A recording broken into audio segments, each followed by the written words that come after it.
Hello, friends and bees, and friends who are also bees, and welcome to this week's Final Fantasy XIV stream. This week, as the title says, I'm going to be finishing off the 5.45 main story on my alt, Arshad. If I have time afterwards, I'm also going to make a start on unlocking the Nia raids and the final part of Eden. But I am feeling not great at the moment, including a headache, which is like just waiting to come on. I'm trying to decide if I should take a painkiller now to head it off or wait to see if it actually does come on. Which is to say, hopefully we'll be doing various things, but it is not a guarantee, because, as I said, headache. Anyway, let's swap to the gameplay. Also, and this is the most important thing, new hairs. I got this done yesterday in my normal place. I decided I wanted to change. I have had blue and green and purple in the past, and I decided I wanted, it was like at first it was a dark purple and then I re-dyed it and it was a sort of lavender, and then I decided I wanted to try out warmer colours. I've done dark red before, I've never done like red. But this is sort of dark pink to a sort of brighter pink, and then there's little patches of lavender with the green that was in it before. Didn't quite bleach out, which look really nice, and it will fade to like a lighter pink. And I need to get some more conditioner, is what I need, but rather than chantering on, let's just go actually do the thing.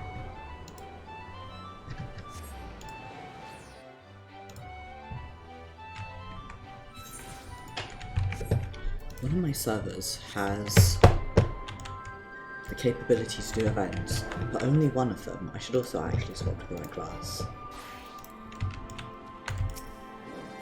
Probably be helpful. I think we've taken up enough of our colleagues' time, and I'm conscious that less life-affirming testimonies await. Let us make our way to Gridania and hear what the others have learned. When we left off last week, Alphinaud had been asked to prepare a report about his previous experience in running or failing to run a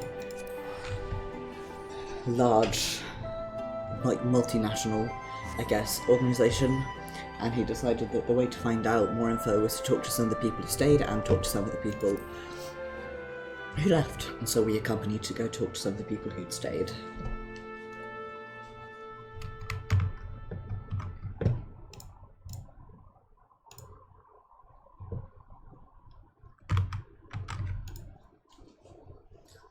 It is of course going to take 5 years to log in, because it just does at the moment.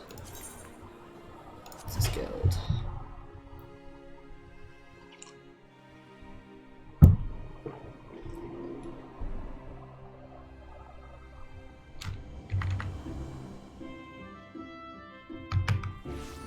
I hope the sound is okay.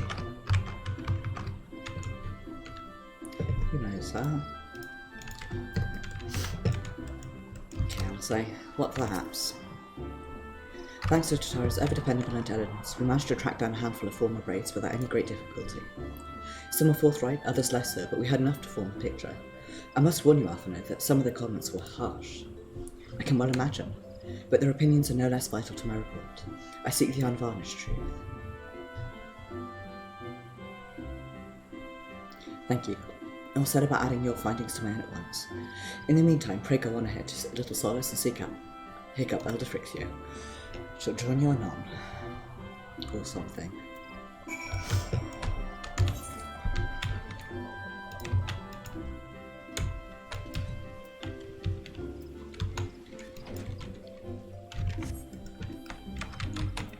This.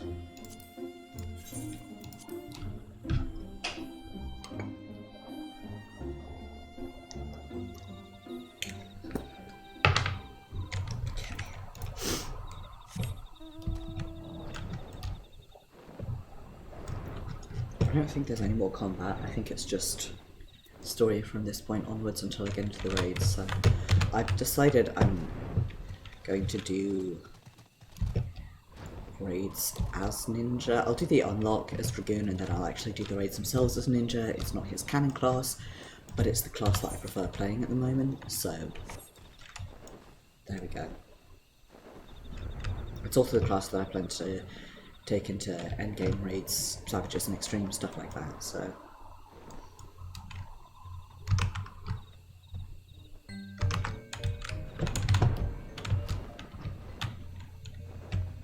I've already used up all of my beast drives for the day. Welcome, Brave One, and friends of Brave One. How good it is to see walking ones again so soon after the meeting. Should this one perform the customary dance of greeting? No, be at ease. It is true that these ones once delighted in making walking ones dance, but no more.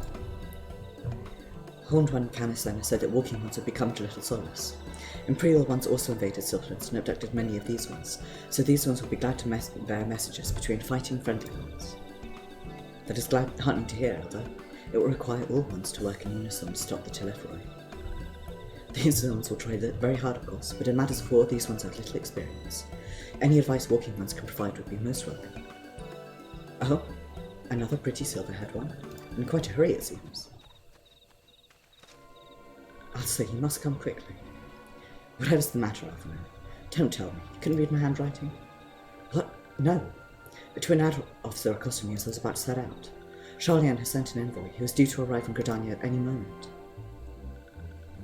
An envoy? Could it be that Kral has managed to sway the Forum? We shall know soon enough. But there is more. The envoy has requested that the two of us attend the audience with the Elder Seedseer. Really? I can see why thou might want Science to be present, but us specifically? Wait, it isn't who I think it is. It is. I scarcely believe it myself, but when I inquired as to the envoy's identity, I was told that it was one Fortunol Leveo. Your father? Well now, the fact that a serving member of the Forum had journeyed here would be a surprise enough, but him? Quite. I gleaned from this that they are taking the matter seriously. That may be, but why him, not one of the other 98 Forum members, unless he volunteered for it? It has been some time since you last saw your father, has it not? Could it be that he is concerned for your well-being? Perhaps, but he has always been reluctant to discuss his work with us. Indeed, and whenever we write to our parents, it is invariably our mother who replies. Nevertheless, I welcome the opportunity to meet with him after so long, even if it is secondary to his true purpose here. FFXIV, loath though I am to cut short our visit, we must return to Gridania. Pray accept my apologies along with my report.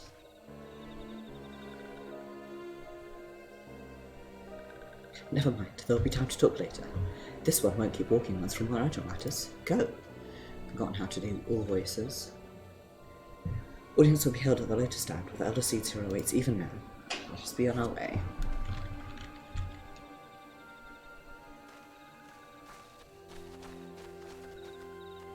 It takes to get over there.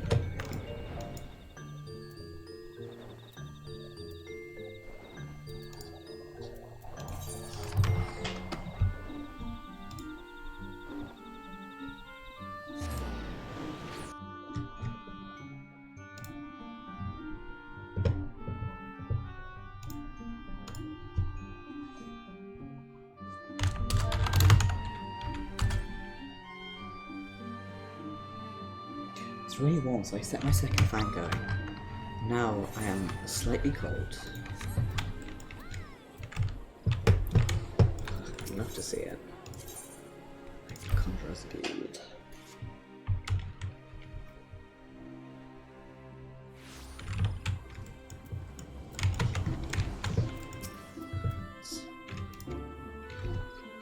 It's sure to go terribly, but let's see.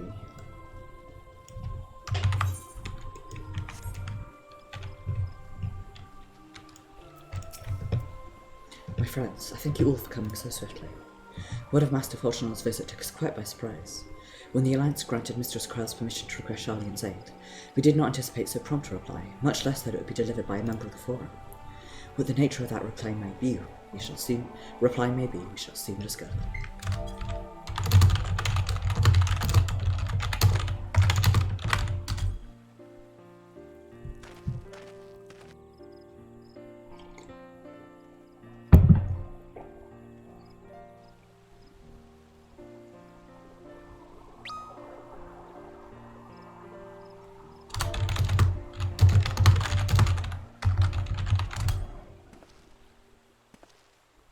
There he Elder is. Seats here.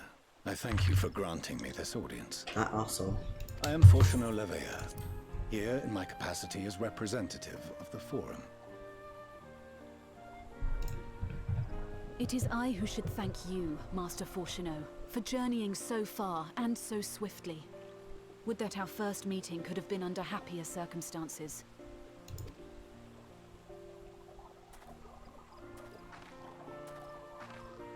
It has been too long, Father. You look well. As do you both. Ameliance will be glad to hear that you are taking care of yourselves. How is Mother?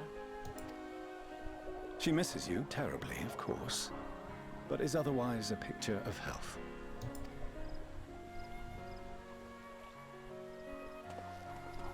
Circumstances apart, I'm grateful that our meeting has afforded me the chance to be reunited with my children at long last. And I believe I also owe you thanks for the hospitality you showed my father, Louisois, during his sojourn in Eorzea.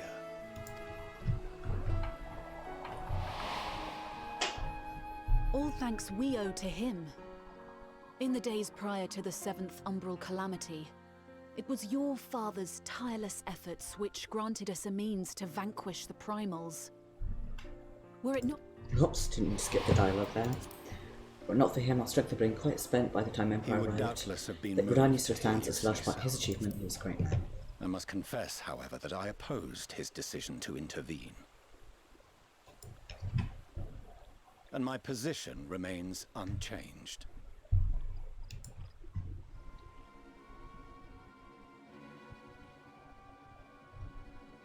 to chart the course of history, not to change it. I am familiar with the Sharlayan stance. It is more than that. It is our way of life, who we are. But I came here not to deliver a lecture, but the Forum's answer to your request. Sharlayan will under no circumstances intervene in the conflict between Eorzea and the Garlean Empire. Because we're an elitist island and we don't give a shit.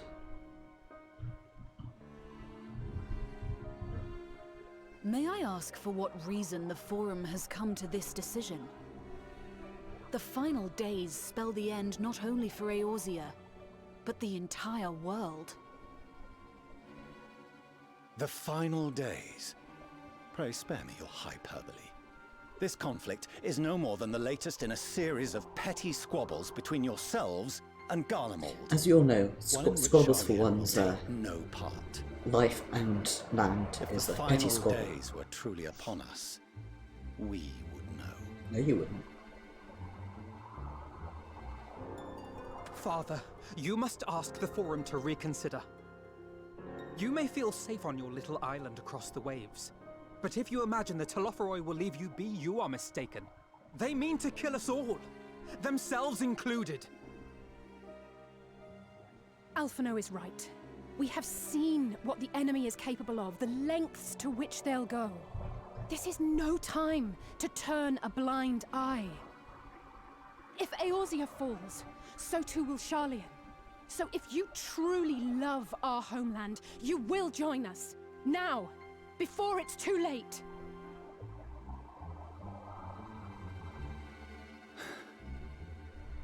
I thought you knew better than to raise your voice to your elders. It seems I was wrong.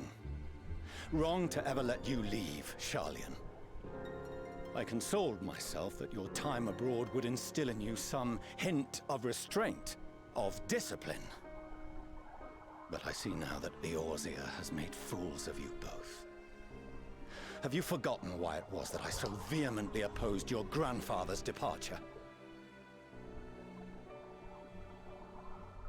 For all his wisdom, his only solution was to go to war. Death, devastation, ruin. Even those who claim victory are scarred for life. What prize could ever justify such sacrifice? I love you being alive, but I am also in It general a is the pacifist, duty so... of the learned to avert such tragedy. By fanning the flames of war, you forsake all you once held dear.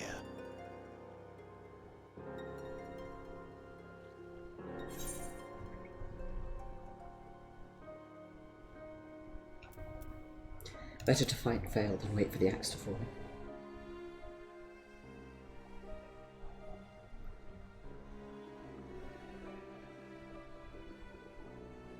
I see your friend shares your misguided ideals.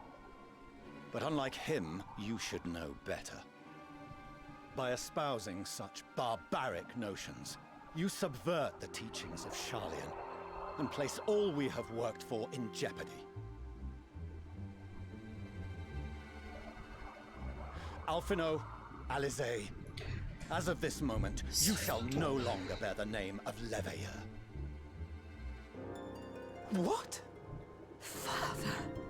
How you choose to live your lives is no longer my concern. If you wish to walk the path of ruin, I will not stand in your way. One wonders if perhaps Master it came to... Fortuno, while Sharlayan may have no intention of intervening in this conflict, we can still part as friends. Will you not stay and speak with us, that we might learn of Sharlayan's hopes for the morrow? I have said what I came here to say. Any further discussion would be meaningless.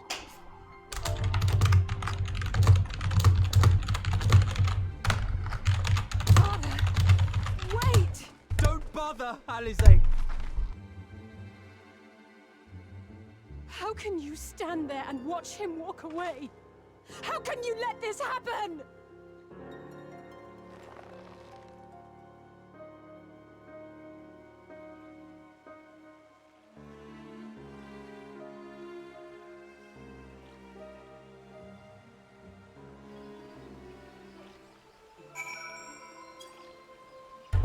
Genuinely and overwhelmingly, what a fucking asshole that guy is.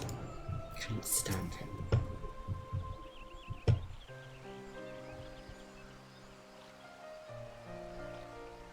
So that's what he came here to say? That we're all fools for having the temerity to defend ourselves against the Telephroi? And as for the... pardon me, goodness, as for the rest... Like it or not, this was the forum's decision. To watch from afar while Eorzea burns. Father was but the messenger, and as he handed down their judgment, I could think of nothing to say that could possibly sway him. I still can't. To have prolonged the discussion would have changed little, for it isn't only Master Fortuno who must be persuaded, but the forum as a whole. Their decision was made ere your father crossed the sea. Nor is it like to be changed, and so we shall face the Telephroi without their aid. Forgive me, but if they had no intention of helping us, then why would they go to the trouble of sending an envoy in the first place? Why did they not simply keep their counsel as they are wont to do? I really do think that he possibly came here just to disown the Delegators. Arshad, has Master Fortuno arrived yet? Then it's as I feared. My efforts were in vain. I pleaded our case to as many forum members as I could, but they flatly refused to discuss the matter. No, that's not exactly true. I should rather say that they ignored every word I said on the matter, without exception. It was almost unnerving. Could it be that they're hiding something from us? That might go some way to explain Master Fortuno's performance. When he said that they would know if the final days were truly upon us, I dismissed it as pride. But what if they genuinely believe that they know how the world will end, and simply disagree with us about the circumstances? That I don't know. But something tells me they're not as unconcerned about the Telephroi as they claim. I've seen it suggested quite often that there is a chance that they are perhaps tempered, or at the very least have been somehow won over to Xena's side. It certainly seems that way. Specifically, they ignored my word without exception. It seems very, I guess, forced. Because one has to imagine, if you have was it 89, 99 members of a group, at least one person out of those 99 has got to be a little bit sympathetic, or has got to be a little bit willing to at least engage, and, you know, if nothing else, to prove that they're wrong. I'd hope. Maybe I don't actually know the Sharlians. But this seems... I could see them being potentially tempered. The threat felt real. Why else would you be so standoffish and secretive? I'd very much like to delve deeper into this, but I'm afraid I've exhausted every avenue of inquiry. Nor have I fared any better with my other mission, researching Hydaelyn in the Ethereal Sea. I tried enlisting the help of experts in the field, but it appears that the Forum has forbidden anyone from cooperating with us. Obstructed at every turn. So it would seem, but don't lose heart just yet. With all the knowledge and acquaintances we have between us, we can still find a way forward. To that end, I would like you all to join me here.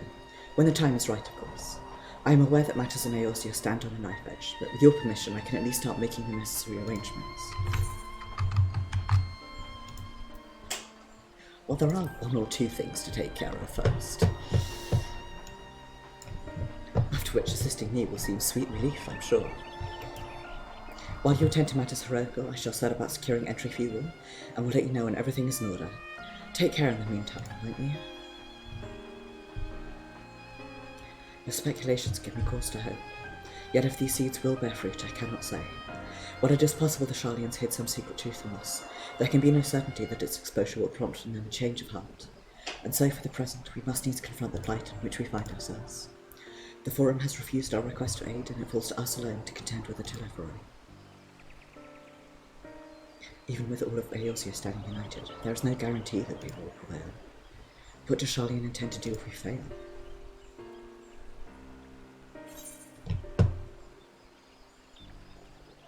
Nothing, I guess.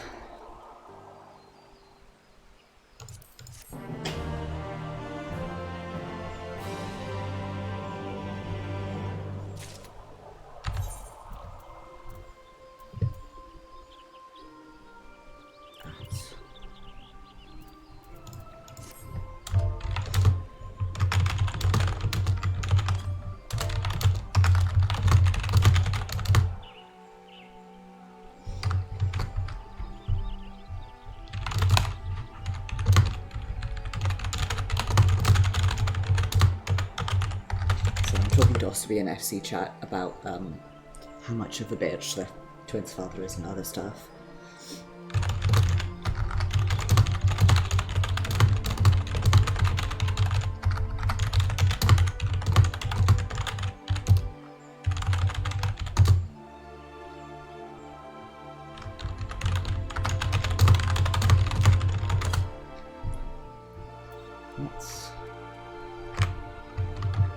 Stuff like this, right?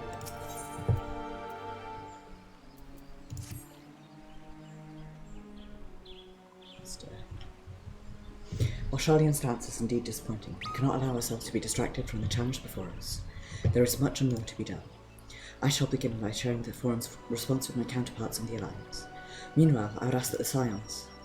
Grave tidings, Walking Ones. Grave tidings. Calm yourself, my gentle friend. What has occurred? The ones who went to see Feathered Ones send terrible news. Destroying ones have appeared in Zalfator. Destroying ones and captured ones and even frightful godly ones. Feathered Ones didn't stand a chance and were sent flapping and squawking. When did this happen? Is it too late to help them? Too late, yes, much too late. But luckily, Destroying Ones were only passing through and continued on west. Feathered Ones who did not fight were left unharmed. West, that would be Coerthas.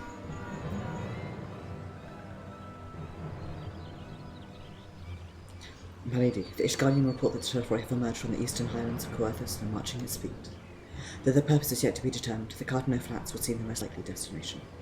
Lord Aymeric has already dispatched his forces and requests our immediate support. Tell him he shall have it. The time has come for the Grand Company of Eorzea to prove its worth. I totally forgot about the instance here. Oh well. It happened as a mercy that we do not have time to stew upon our misfortunes. Come, my friends, let us make haste to Cartano. Wait, this one almost forgot. Destroying ones was said to be led by cackling robed one. This one must see the all hawking ones now. Farewell. Sorry, I got a really bad, you can't see it at all, I'm afraid in this light, a really bad scratch on my arm. And I'm starting to get a similar scratch on the inside of my arm here. I don't understand. I don't know. Who else? It was only a matter of time before that grinning maniac showed himself again. I shall have an airship ready to bear you to Cartano. Pray, see to your preparations and report to the landing with all haste. At once, my lady, let us away.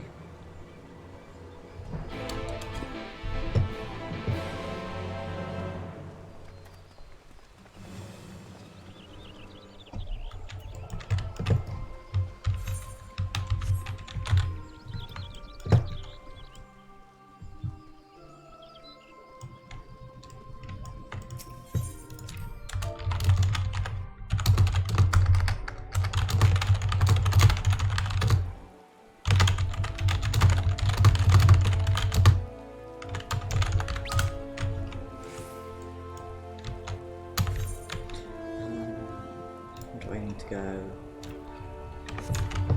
Absolutely lost in the sauce there.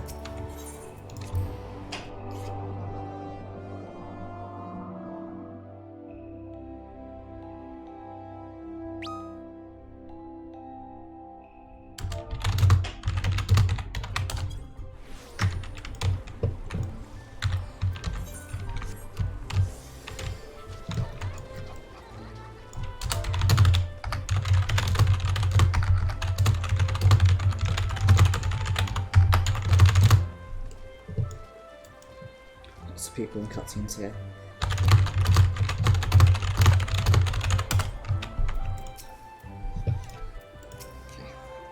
Arshad, it would seem that Fordola here has come all the way to Gridania to find us. I've explained the situation, but she insists that her business is urgent. I can oversee if you shut up and come with me.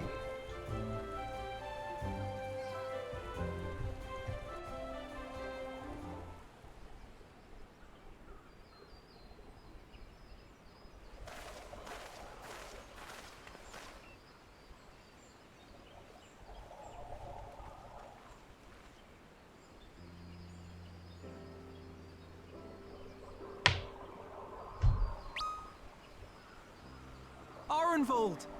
I can't tell you how good it is to see you.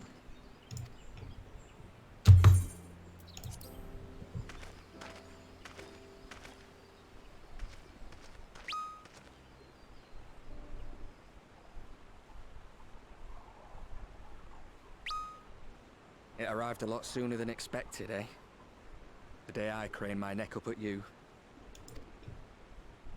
Only because you're sitting down. Unless...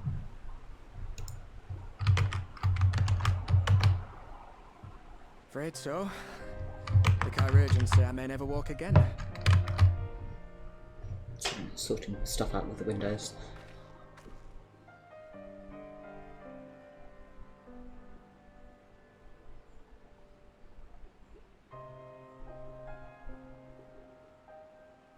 Come on, Alfino, it could be worse. Besides, I didn't come here to dampen the mood. Quite the opposite. All I've ever wanted was to fight for a cause I believe in. But my fighting days are over. So I want you to fight in my stead. Be the hero I can't.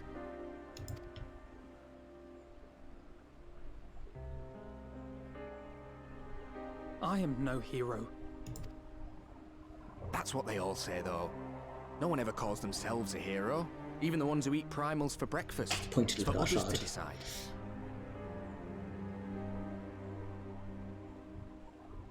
Look, Alfino. You already are a hero. To me and countless others. We see you doing your damnedest to protect us all.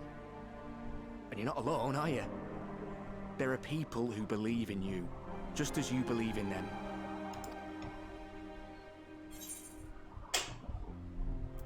We'll be sure to give your regards to the telephony.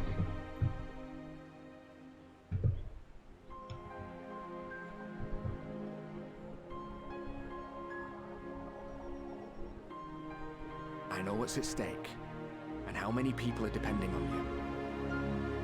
But I believe in you. Believe that you'll see it through. That's why I'm entrusting my dreams to you. Like Albert and Owley once entrusted their dreams to me. I can't remember that in the slightest, but there we go. There was a time when I would have borne the weight of such expectations without a second thought. But now, I know just how heavy that burden can be. To tell the truth, I'm beginning to wonder if I chose the right path. Sacrifices will inevitably be made for the sake of the ideals I uphold. Maybe I am not the person I thought I was. The person you think I am. I wouldn't presume to tell you. But I will say this. In spite of everything, you've come this far. The road ahead might not always be clear, but you've never been one to give up or take the easy way out. And everything you do for others. For a brighter future. I'm proud to call you my friend. Well, I've said my piece, so I'll let you go. I know you've got more important things to be doing. Just give what I've said some thought, all right?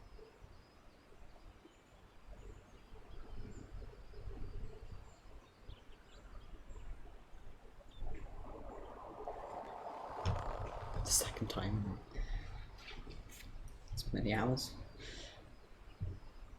I shall, my friend. And we will meet again soon, I promise.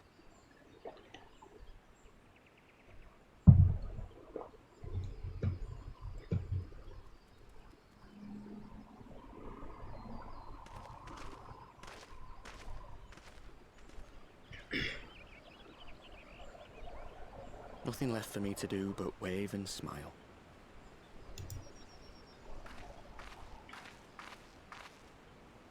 You've got a pretty narrow view of what it means to be a hero, do you know that?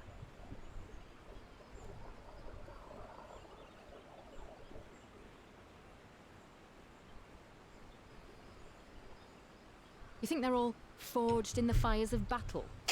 That it's all about being brave and killing villains? I continue to be the #1 footer lesson. Alphino and the others will carry on their fight. But theirs isn't the only one. There are other ways you can make a difference. If you stop feeling sorry for yourself and put your bloody mind to it.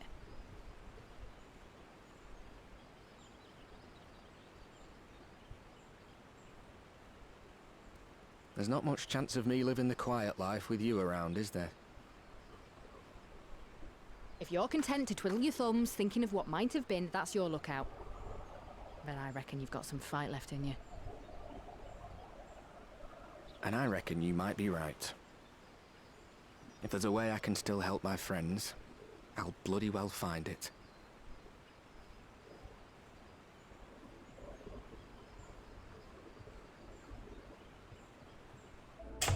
Oh, I've just realised that basic thing is right.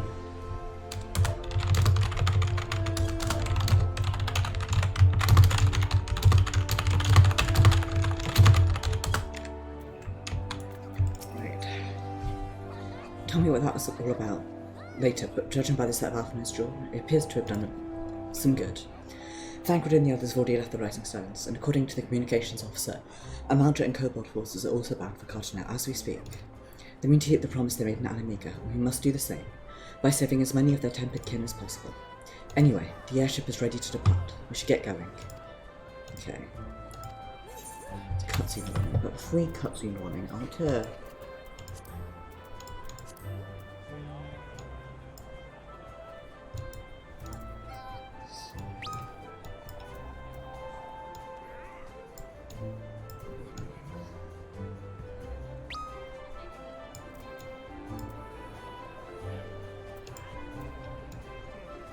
That's fine. This is... That's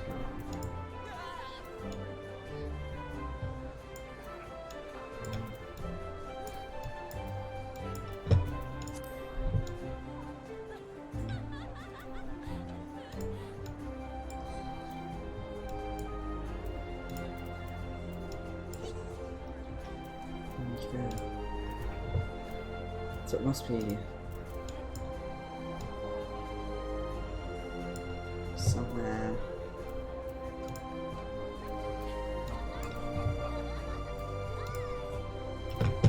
I guess over here. Or further this way where we are not mapped. Anyway. That's just me being constantly intrigued by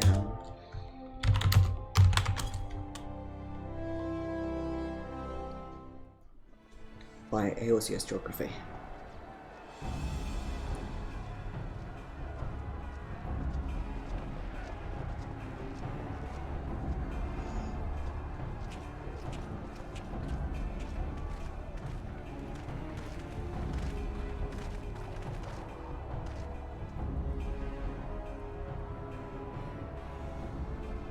My fellow Scions, as I am sure you will have heard, we can expect no help from Sharlayan, nor are we any closer to discerning the Telophoroi's grand design.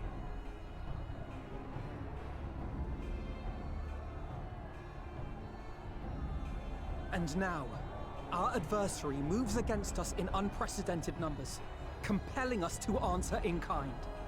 The outlook, in short, is bleak. Yet though our foes are many, and we but few, we may still tip the balance in Eorzea's favor.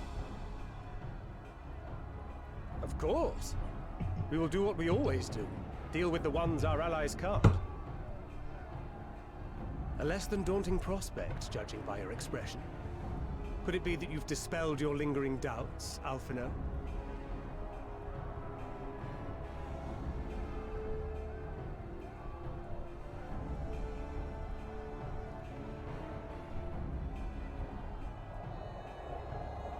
Oh, I doubt I ever will. But as my friends have kindly reminded me, I have come this far, and that must count for something.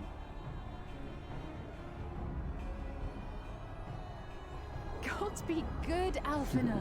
That's what we've been trying to tell you all along. For one so bright, you can be remarkably dim at times. There is such a thing as overthinking, you know. Sure shit is. Looks like Might I suggest that we continue this conversation after the battle? It would appear that Telophoroi have already arrived. I'll do what I can to cure the Tempered, but they'll have to be incapacitated first. Have care, my friends, for none can say wherefore our foe did choose this fateful field to be our battleground. Whatever may transpire, pray grant him not the pleasure of deterring you.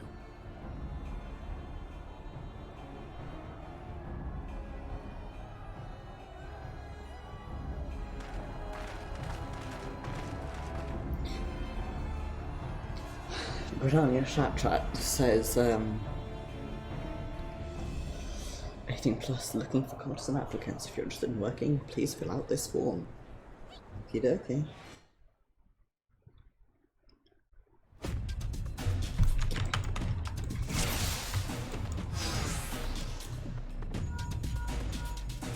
Listen well, friends. The Telophoroi is sweeping across Khartoum. As for the Ascian, he was briefly sighted above the battlefield, but has likely since vanished, likely intends to watch events from afar. Thus far, the movements of Helena Friends have proven difficult to predict. Even when poised to ambush our troops, they instead withdraw for some reason. Whatever the Telophoroi's plan may be, the Primals are our primary targets. Understood. They will not elude the Scion's foe. Prepare yourself! Let's give it our all! Hold fast.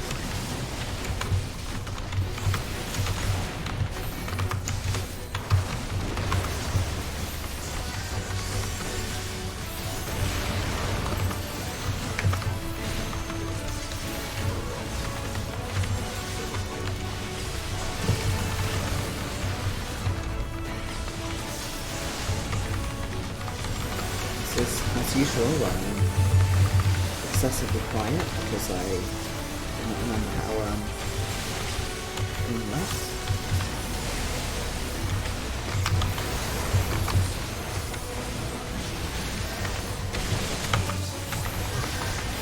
Apparently Hal says to be sorted. Raha says, I will keep them occupied. The rest of you seek out the plans.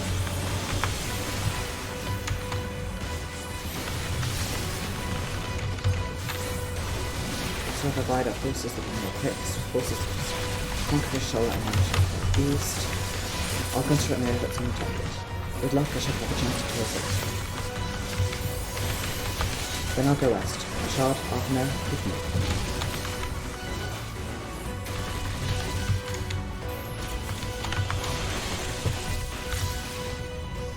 My faith and victory shall be ours.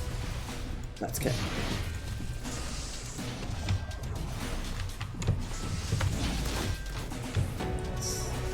Fun to watch. I'll say it's fun, but it is good to watch all of our friends. I don't see any friends. Something's not right.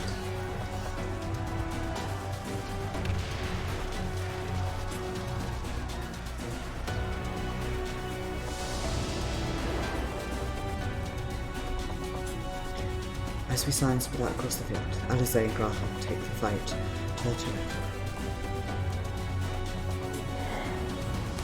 I love this way of swapping between people.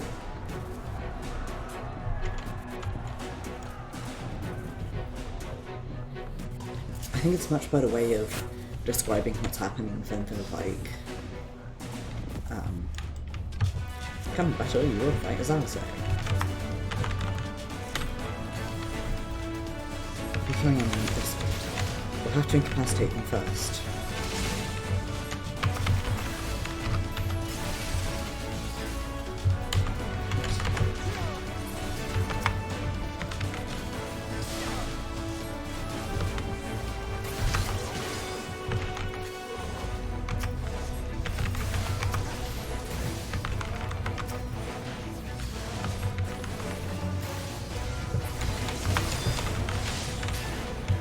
Allow me.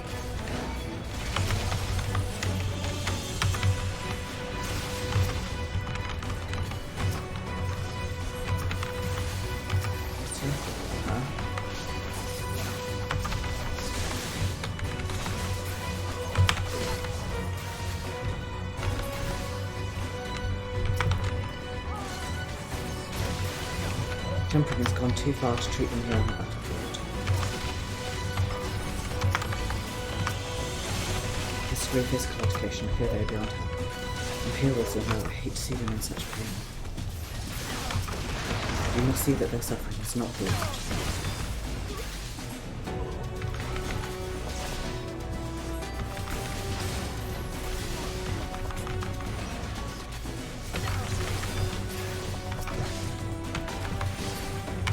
Just the beginning. Right behind you.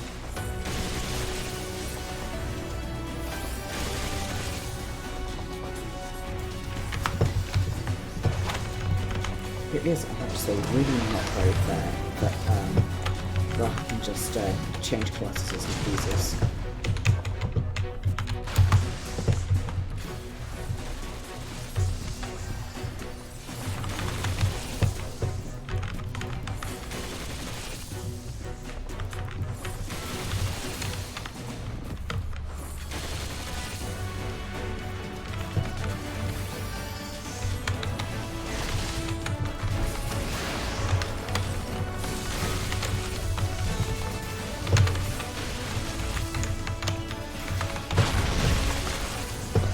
I'm sorry, Grandpa.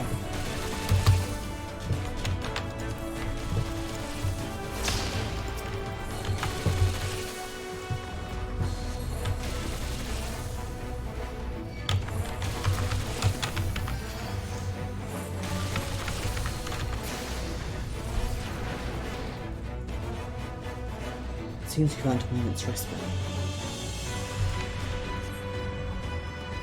Then I'll just take the opportunity to kill the template. Send Anglo to kill the template.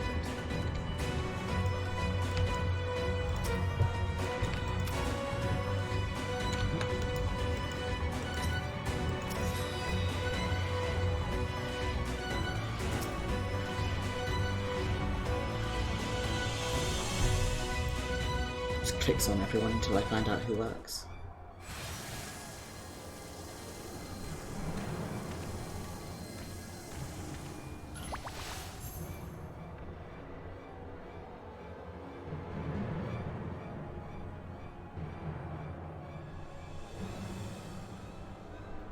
He's just vibing, you know, just hanging out.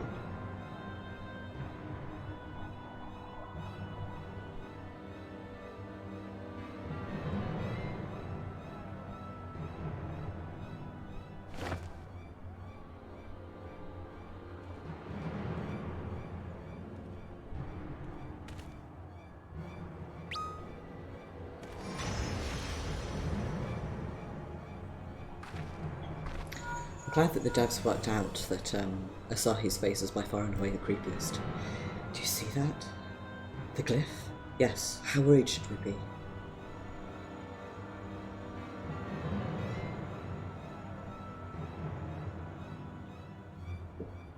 Very probably. Listen well and judge for yourself. Though I consider ethereal currents, I had not thoroughly examined those that flow through the heart of Cartano. But now that I am here, things have become clear. As it were. The flats conceal an etheric confluence, like to the pillars of the Asam Step, but greater in scale, far greater. The glyphs that Daniel has conjured reach into its very midst, and I believe I know their purpose. Should the lunar primals destroy them, it would spark a chain reaction with the potential to obliterate the confluence entirely. The resultant disruption to the flow of ether would sow chaos amongst the elements, prompting earthquakes, floods, and tempests large enough to lay waste to the realm.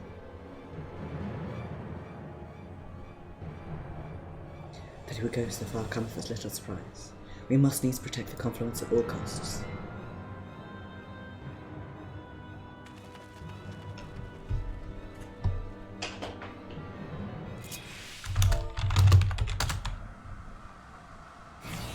Defeat him, you're not ready. Come on, battle, you will fight as Yumi Honshay.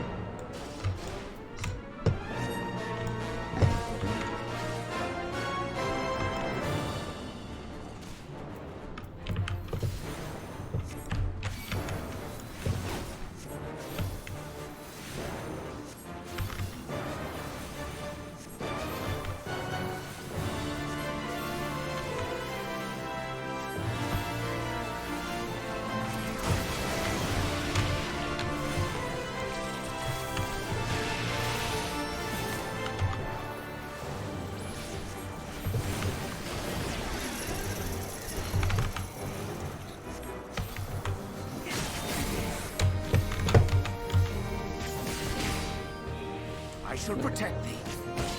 Shut up. Look. It's my double.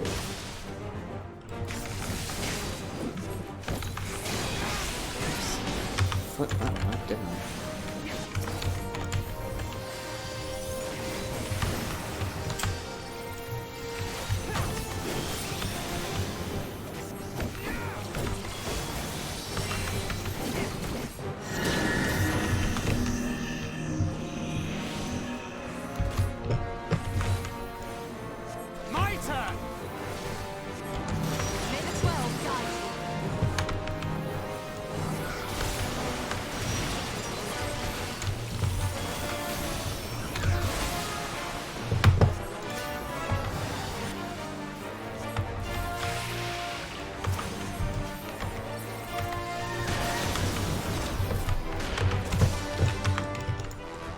Load well. Let's brace ourselves.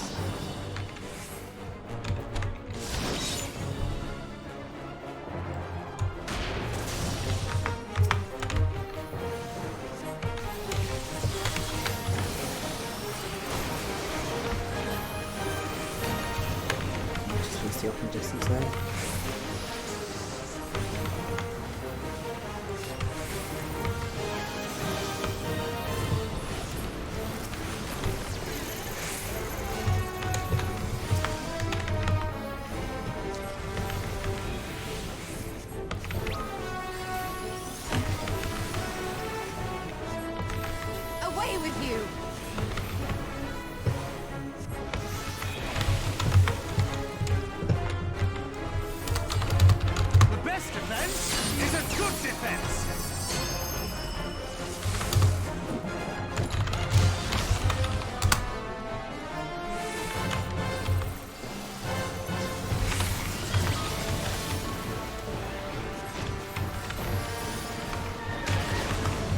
We're in strike again.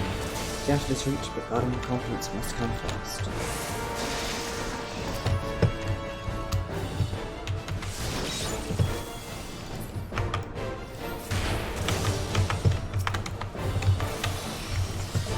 reason I keep accidentally going to hit 3 when I'm trying to do my heal is that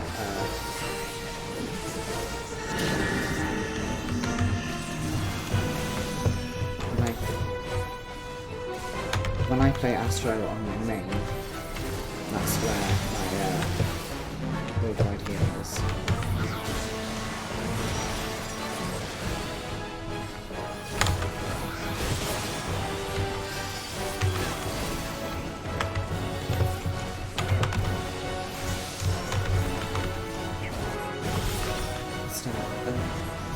In which case I would be glad to oblige.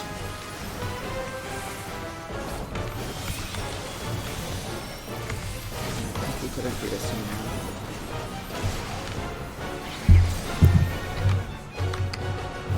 Sorry.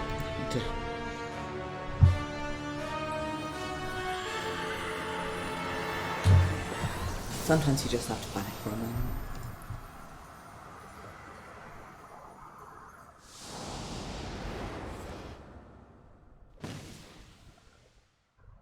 Meanwhile, Grothat here, and as they prepare to lock swords with Nino of Honor.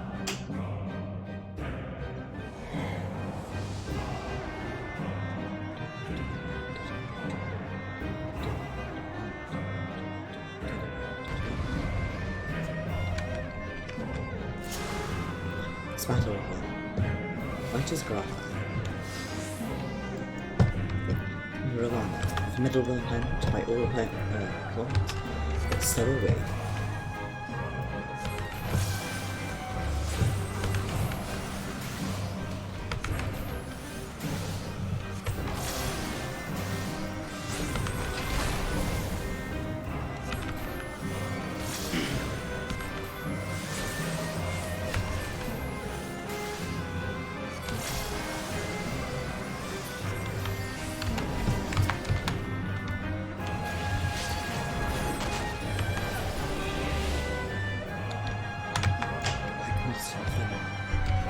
Keep them from the confidence, but there are so many.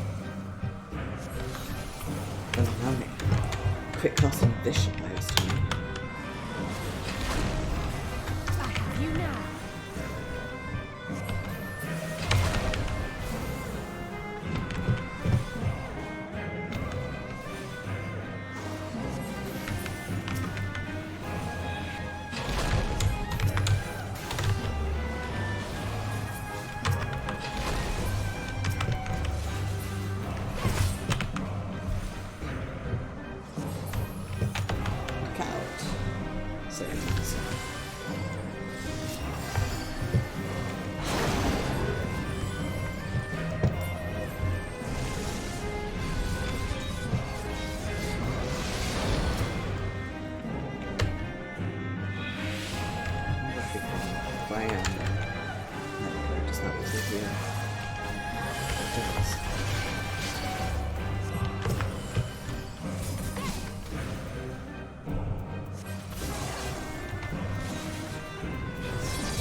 Snails.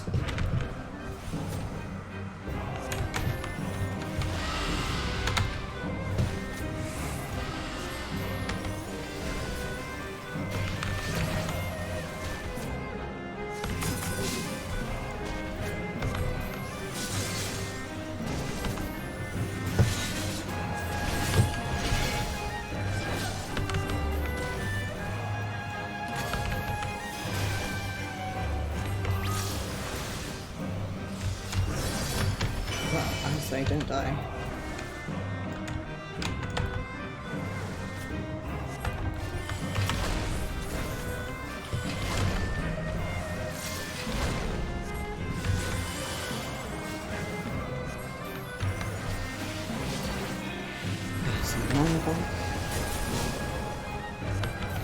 Wait, 11 short cards in this case.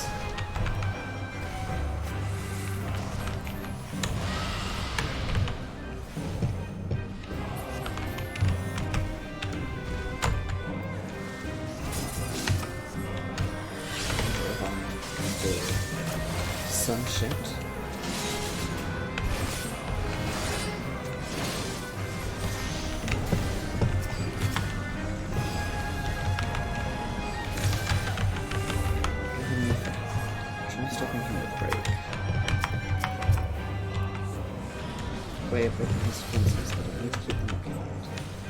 Understood. Let us hope the great works isn't hard.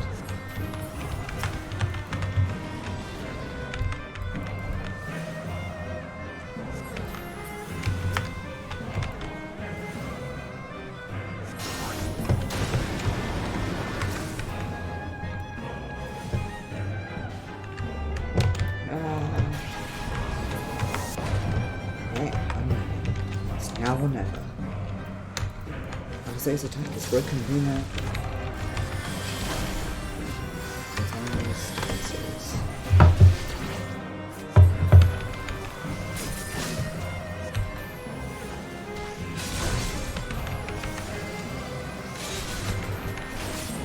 Yeah.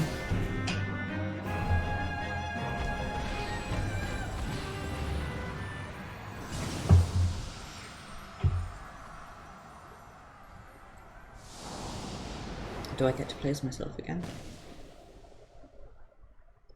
The self-same moment you stand shoulder to shoulder with Alphino and Estinian, resolved to lay Luna in free.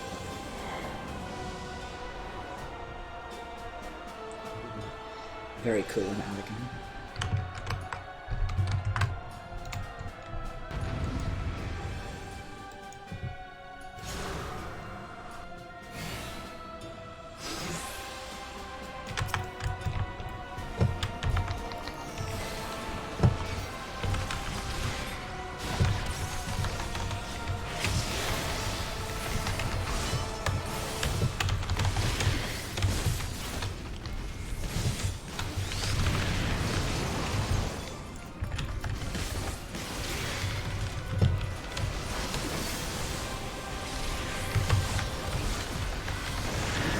Hello, Mr. Tree.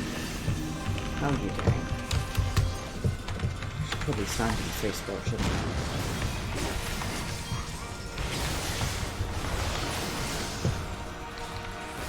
I've got my terrible hotbar set up for his garbage.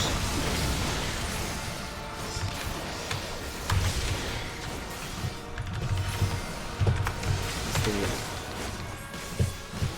the best I could do with this one. You're finished!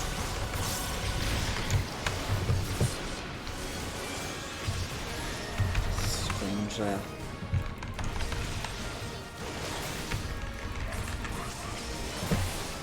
don't know, I've forgotten how to speak words, don't worry about it.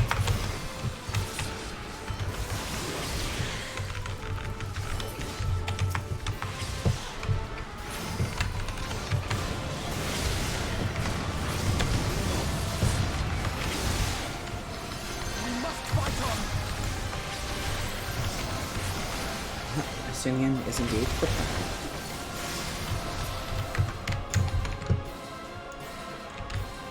Oh no, behave, don't flicker, don't be weird.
Come back over, yes.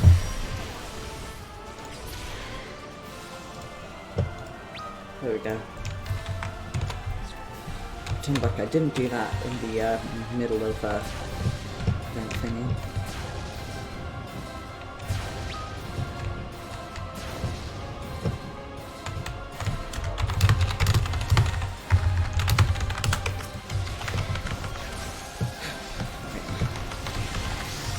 Pretend like I know how to play this game and this class.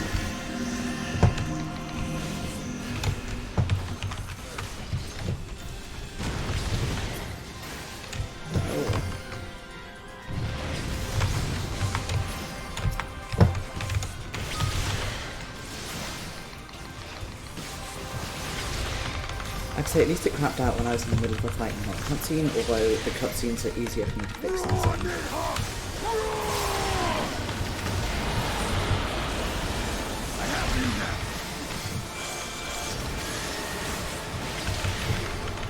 That is so unfair. It's so much cooler than that. Like, what the hell? Why don't I get the fight?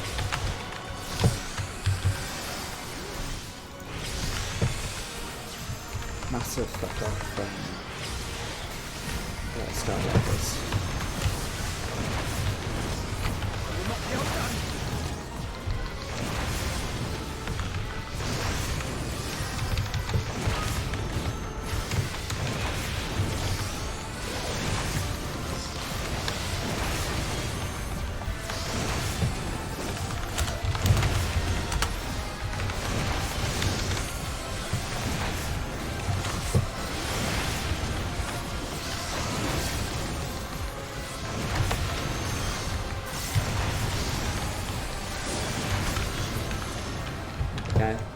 Got there in the end.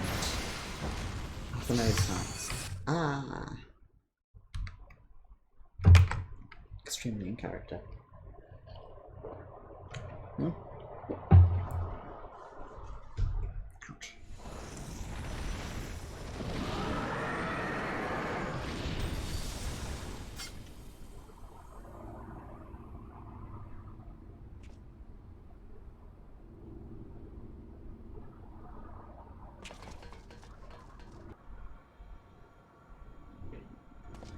Hello, Yi. How are you?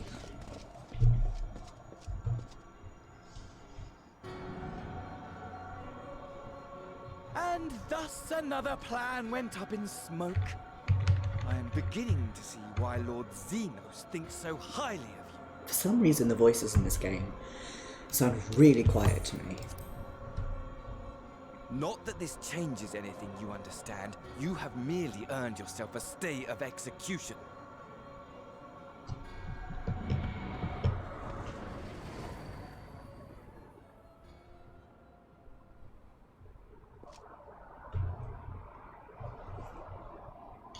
God only knows.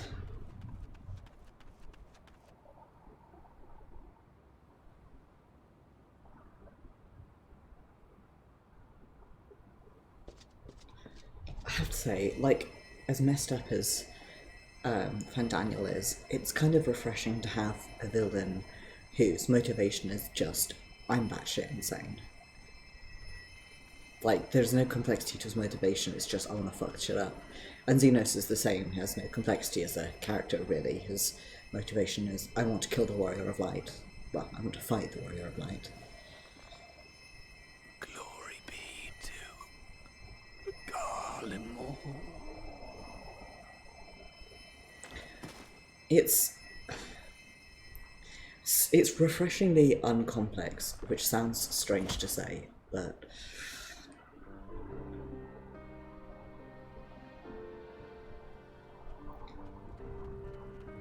exactly, yeah. And a fandom that takes an inch and runs a mile with We've treated as many as we can, sympathetic but villains. some were beyond help.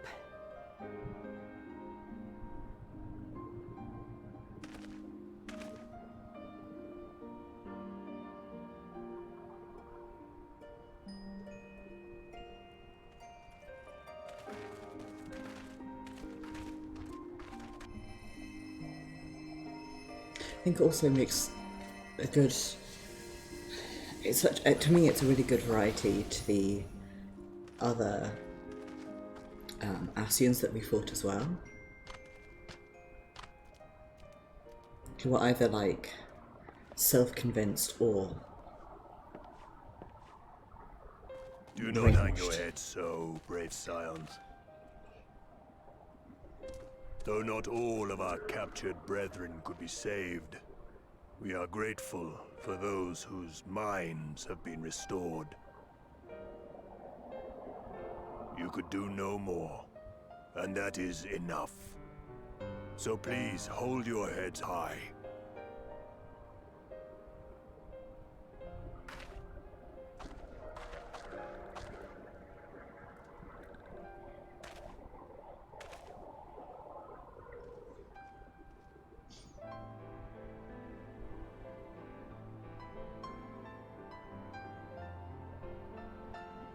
Should have been quicker.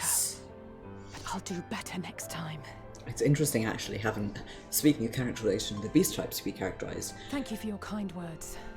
They mean a lot. I'm doing their the ARR quests at the moment, and it's interesting to see their stories again, because it's been so long since I did them on Maeve.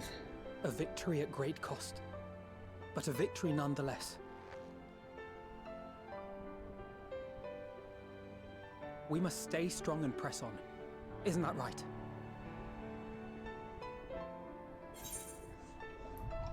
Well, you've come this far. Nice. It really must count for something.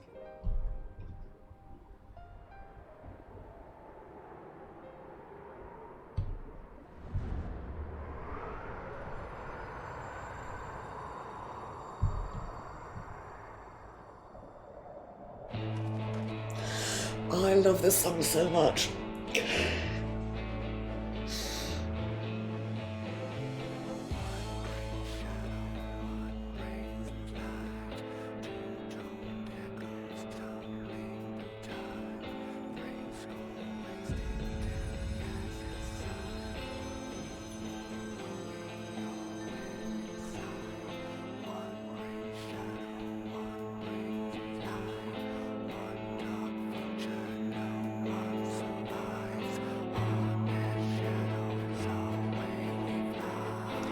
Then Erismore appears.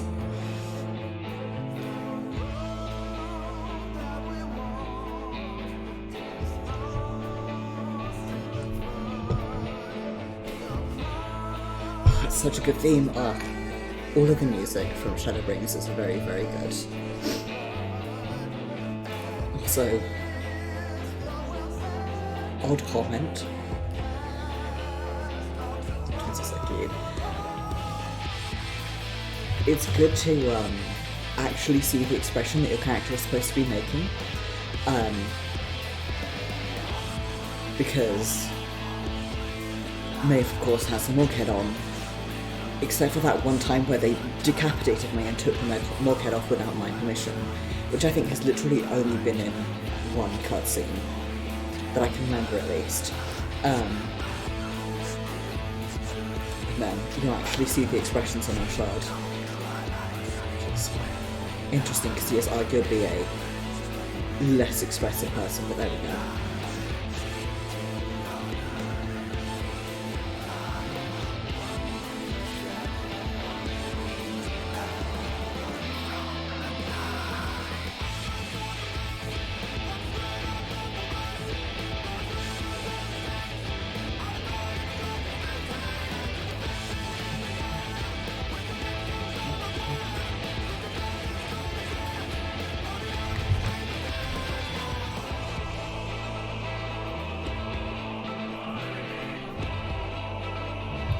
I love this artwork because it does look a bit like it just sort of fell over and dropped all of his cards, which is extremely Maeve.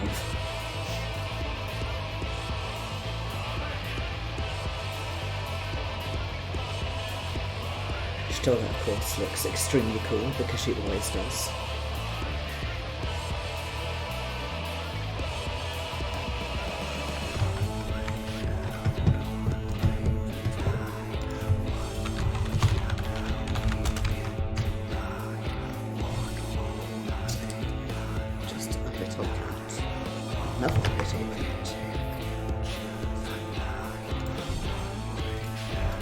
Alt-tab to check a thing.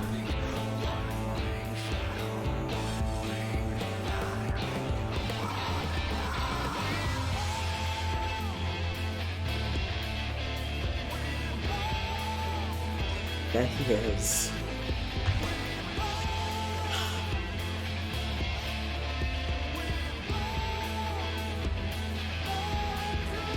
I know, same Oster.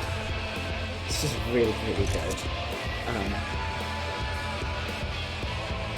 I got distracted because Arenvold is voiced by somebody. Arya's girlfriend, geez, Arya's boyfriend in Game of Thrones. I think that's who Joe Dempsey plays. It's been so long since I watched anything.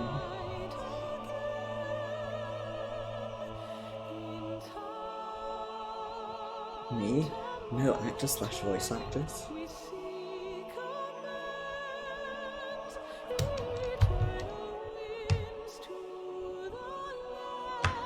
There used to be a way that you could make the credits go quicker, but I can't remember what it is. I have a mixed relationship to Game of Thrones.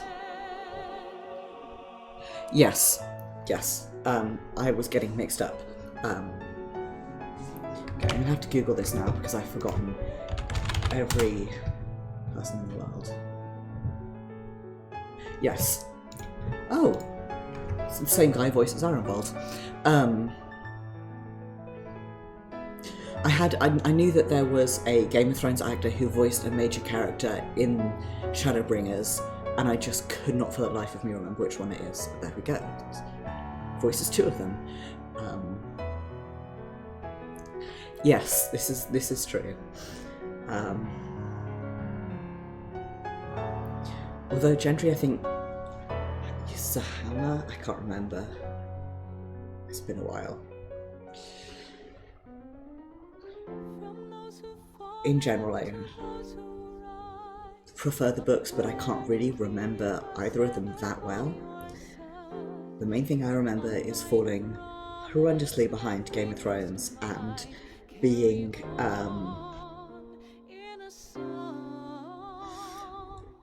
there were a couple of people in my office who watched it every week, and we would like all get together and sort of the day after it aired, and we'd all be talking about it, and then for like a month I got exiled from those conversations because I'd fallen so far behind. I was like, okay, I have to catch up so I can be part of this conversation again.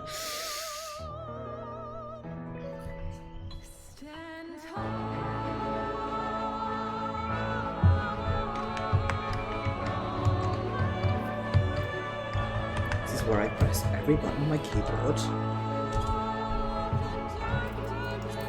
See if there's a way to make the credits go quickly, and the answer is there isn't. It's alright, we can stare at the boy.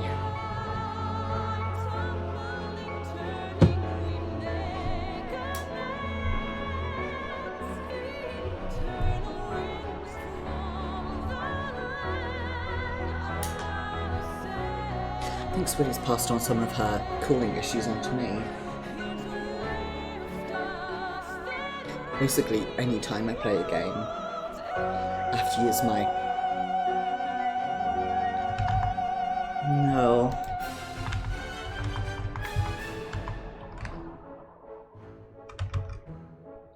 Oh well, that's fine.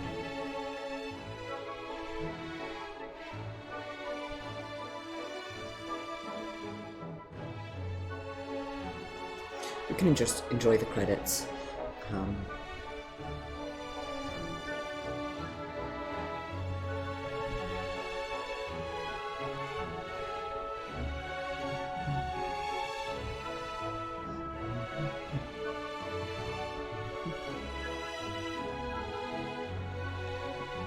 Get distracted because I've got Steam Overlay on, which doesn't get picked up on stream, but does mean that I see it when I get pinged about hunts and fates, mostly. Yes, I'm very... Although I don't know if he will ever return, but if he does, I'll look forward to it. To be honest, I'm really looking forward to is learning... It's It's fine, that's fridge noise. I hear a hum over my headphones. Okay, I did not remember that. I think I saw somewhere that he was one of the contents that they were considering cutting out because of COVID reasons, but there's a very good chance that I just completely made that up. Yes, Charlie and Law, finding out what's going on with those Allegan ruins on the moon, making Destiny jokes every single second that I'm on that moon.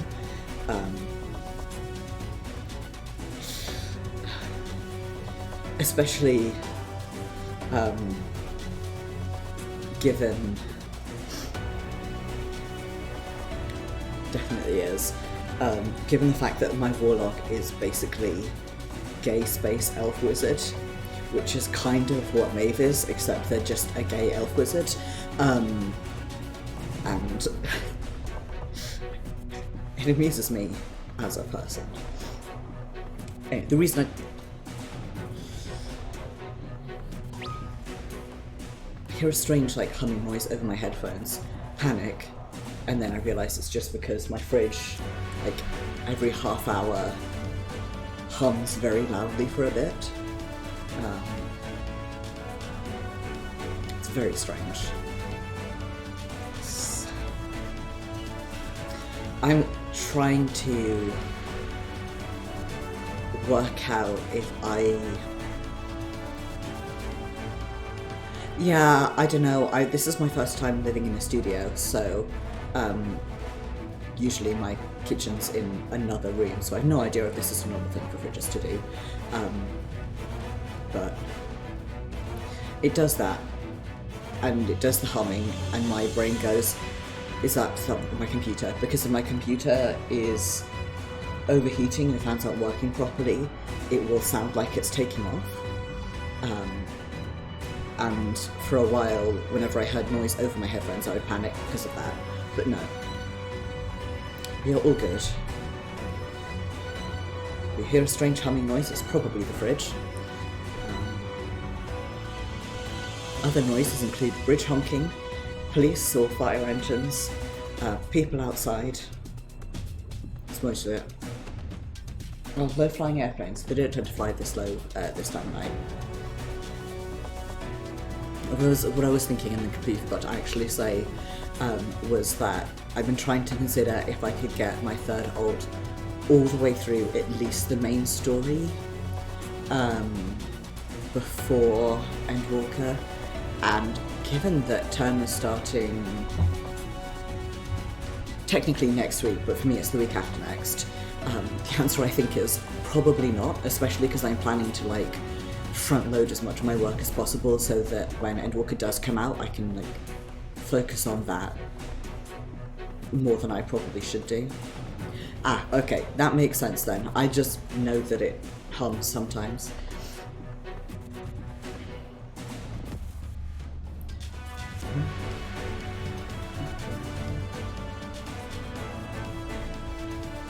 Good news, everybody. Someone has joined one of the hunting shells.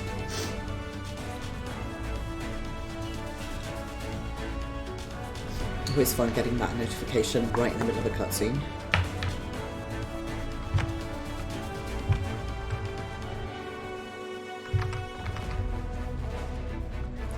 Choof choof. Enjoy. My plan after this is to go do Eden and Nia and stuff, so... Actually, what world are we on? That's non-ideal. I'm not trading that one.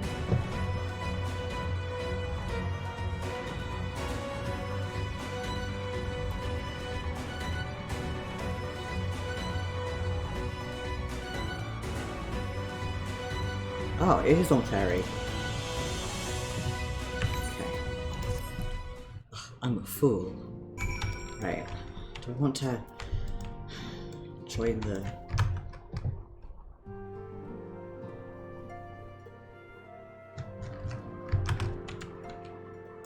Okay.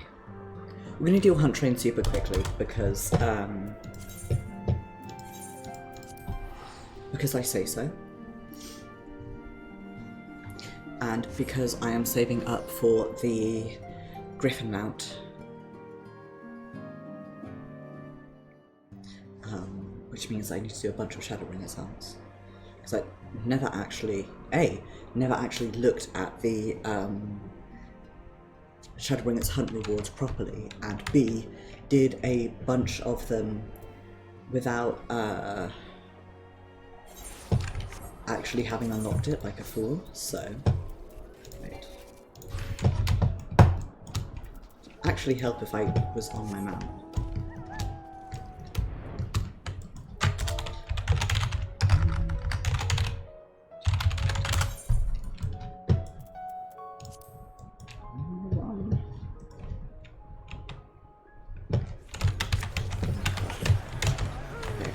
One thing at a time, me.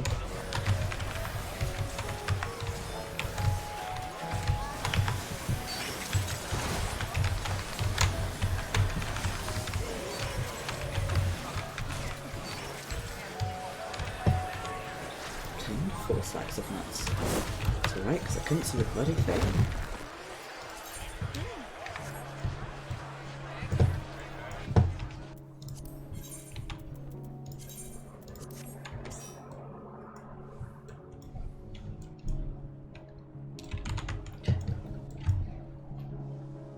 Thank Costa.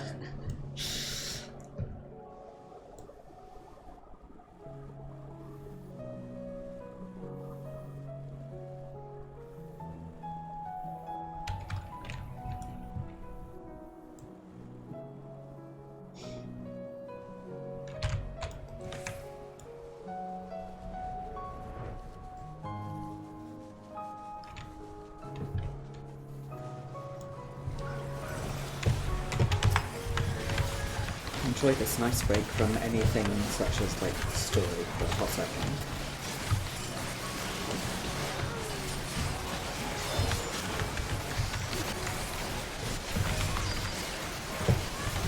It's back for the dirty.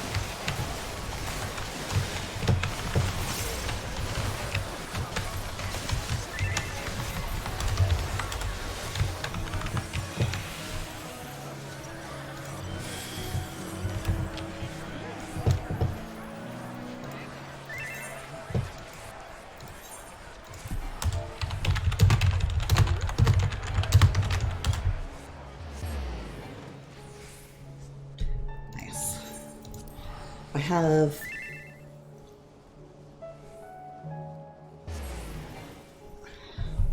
let me in.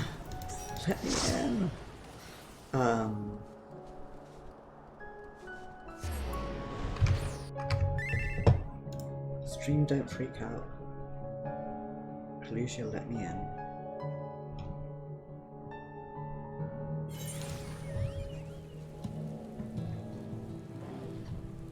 Okay, I'm sorry, I just got absolutely lost in the sauce there because AutoMod flagged the phrase, the word put, as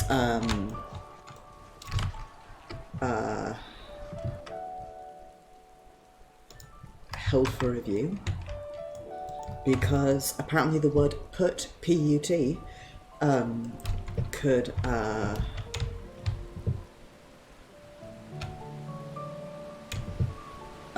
be seen as a misogynistic word. So first time I've heard that one, but there we go.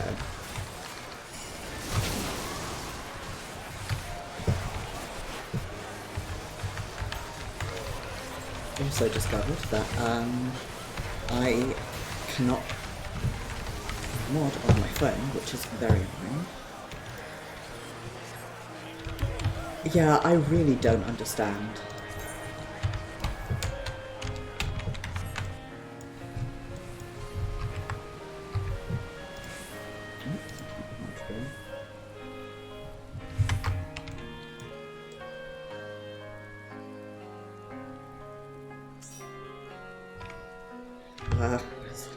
As usual, people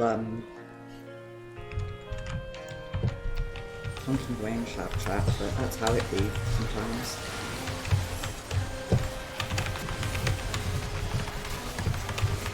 time to get murdered by the murderer.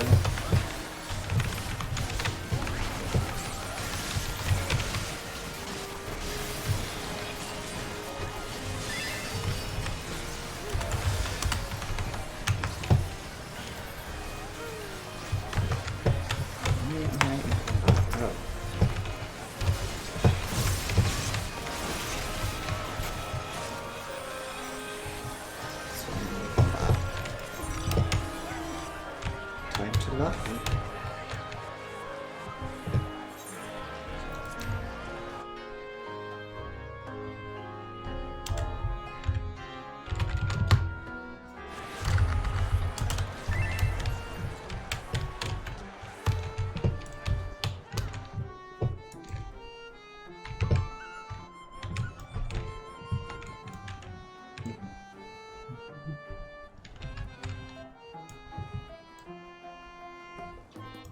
Fun fact, my brain is empty.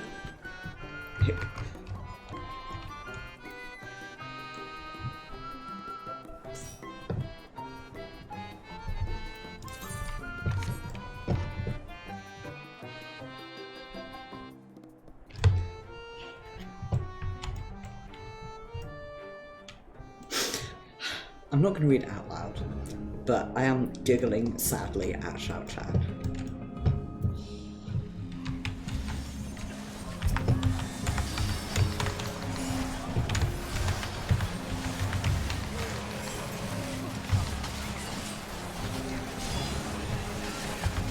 They are.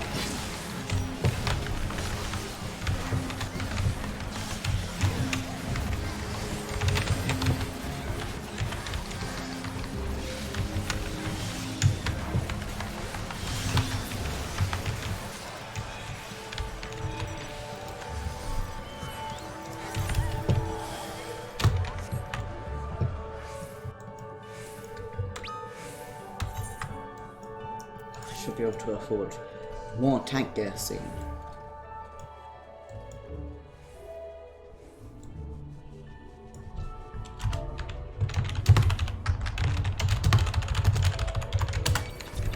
Ah, don't attack me.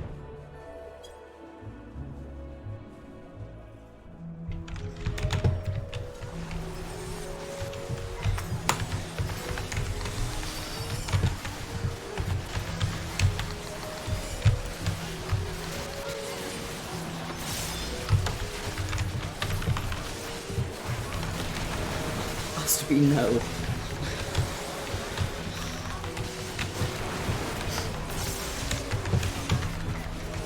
Has to be lost.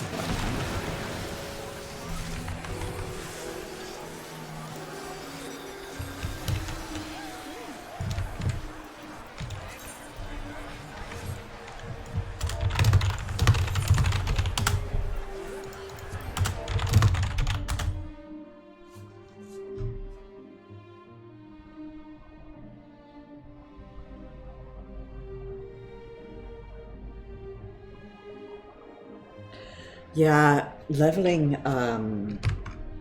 apparently, leveling in this game has become, like, pretty, especially I think if you're going from, like, Lucky.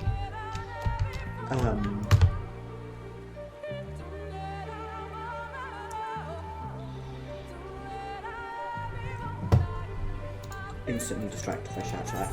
Apparently, for, like, new players, leveling it goes a lot quicker. I have been leveling Warrior through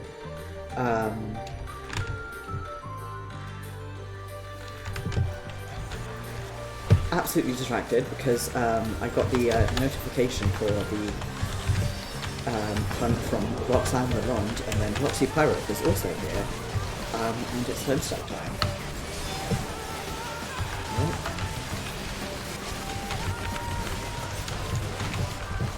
Yeah. It is...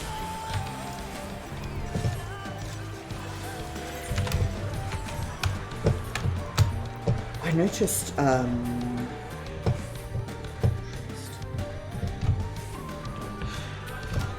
Never change, fairy.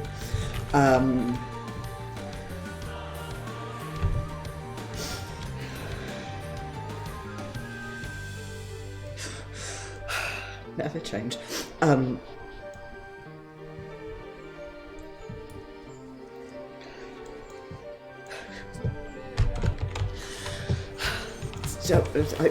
not allowed to allow myself to look at Shouter anymore. Not least because of nothing sort of thing.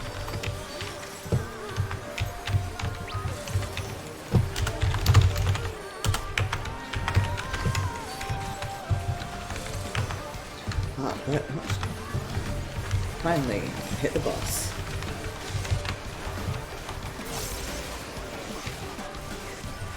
Yeah, I guess it's because they don't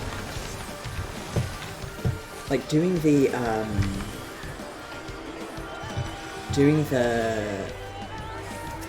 level bringing up too many thoughts. Doing the like level 50 quests that are like at the end of the expansion, say, don't give you XP, but the dungeons still do. So whether it's like story dungeon or not, it's like it's free experience.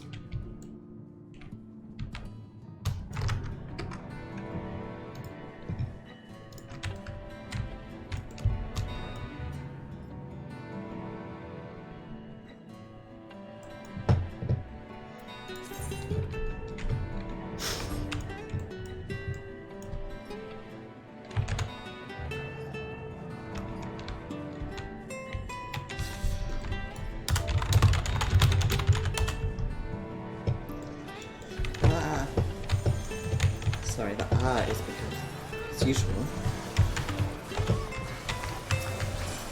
shit is not doing what I want it to do.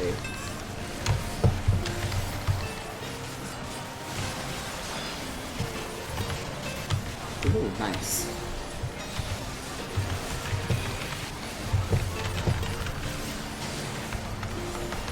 Like, even doing dungeons by themselves, not being in a roulette, gives you a, like, solid chunk of XP.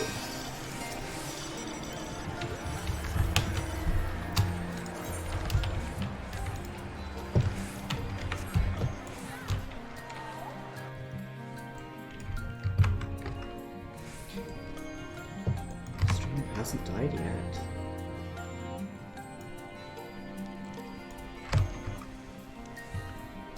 I don't know why.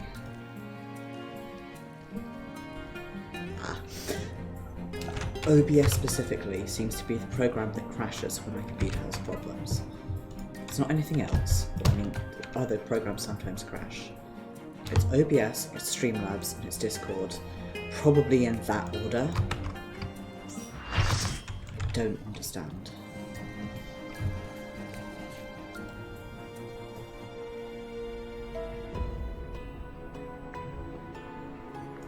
I do not know anything about crafting or gathering. What I do is buy expensive items and then ask Foster to make them for me. If I want like a specific weapon or housing item or something.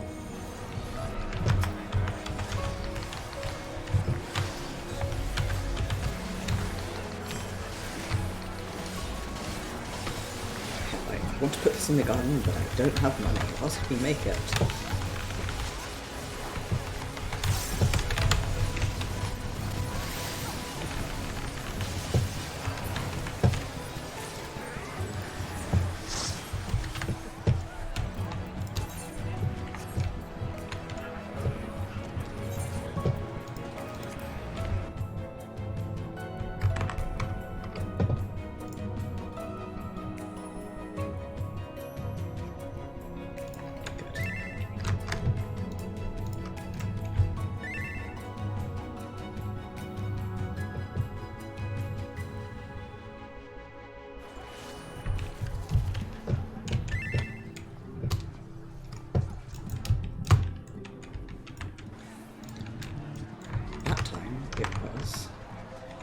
That crashed. I would love to see it. I love the music here.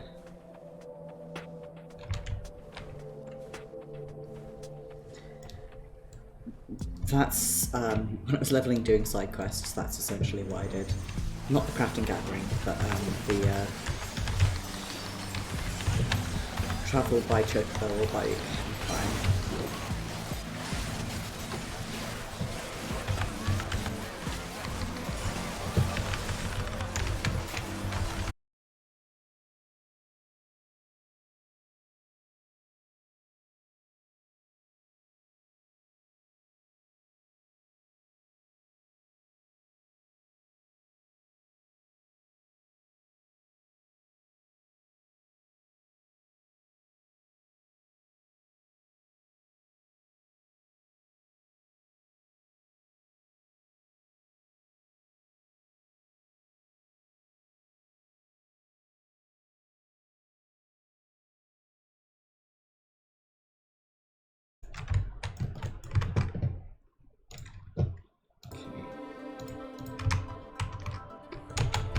I have no idea what's going on. Am I lying? I think I'm lying. Wrong one. Okay, I'll wait until we're done with this spiky cactus boy. Getting no credit for him.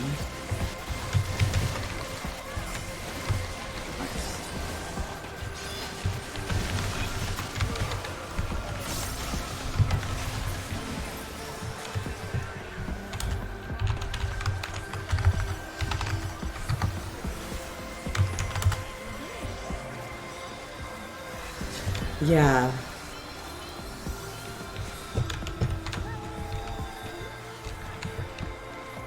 It is.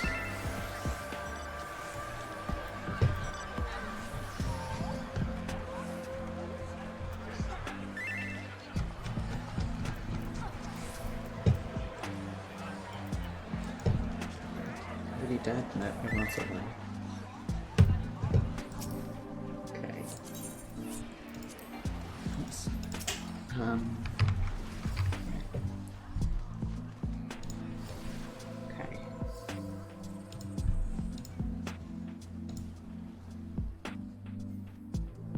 Everything I need is still open, which is good. Let's go back to Mordona.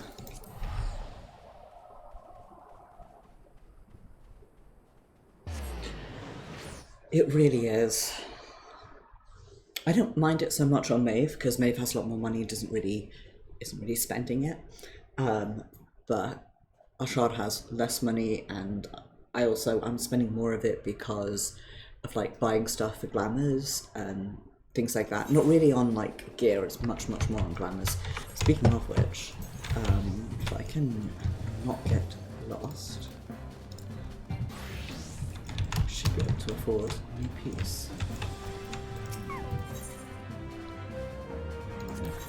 What do I need? Food.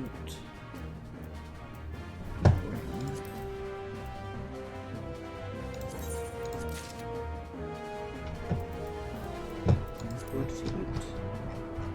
Okay.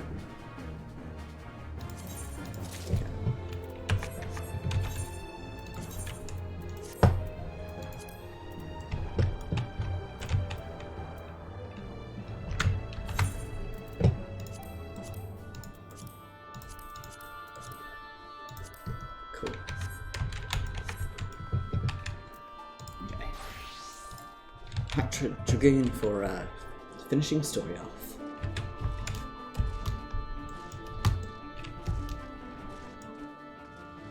It's like, yeah, I have a fair chunk of level 50 gear, and then I actually looked at it and I was like, this is all shit, but I've like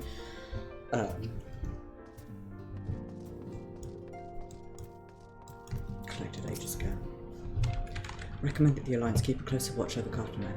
The Telephory may have failed in their attempt to destroy the Confluence this time, but there is naught to stop them trying again. Throughout the battle, I could not shake the feeling that all present were performing for the amusement of Fandang. Nor did his blithe reaction to this latest defeat give me cause to think otherwise. Hiccup. I can only conclude that such failures are of little consequence to his broader scheme. Whatever it may be. It was decent of Lord Aymeric to bear us home aboard his airship. God only knows how we would have managed to squeeze so many people onto the Bonanza. Cartonnef Flats seem fated to play a prominent role in the history of the realm, do they not? I wonder, might the abundance of ether that flowed through the region have led the Alligans to intone Omega there? Many though the enemy were, their numbers consisted largely of tempered beastmen, with a few lunar primals to keep things interesting. The Guardians themselves ventured little and lost less. It has ever been the Empire's way to have others fight their battles, but even they would blush at the Tenephroid's use of tempered slaves. Tempered that we were able to treat were taken to the city-states for observation. As soon as the Alliance are satisfied that they're recovered, they'll be free to return home. The close of battle when the clouds parted and the moon shone down upon us all. Cannot well express how I felt. Somehow it seemed more a beginning than an ending. It's because we're going to go to the moon and eat Eris Morn and go hang out with Hive. I trust you all enjoyed a comfortable flight aboard the Pride of Ishgardian Fleet.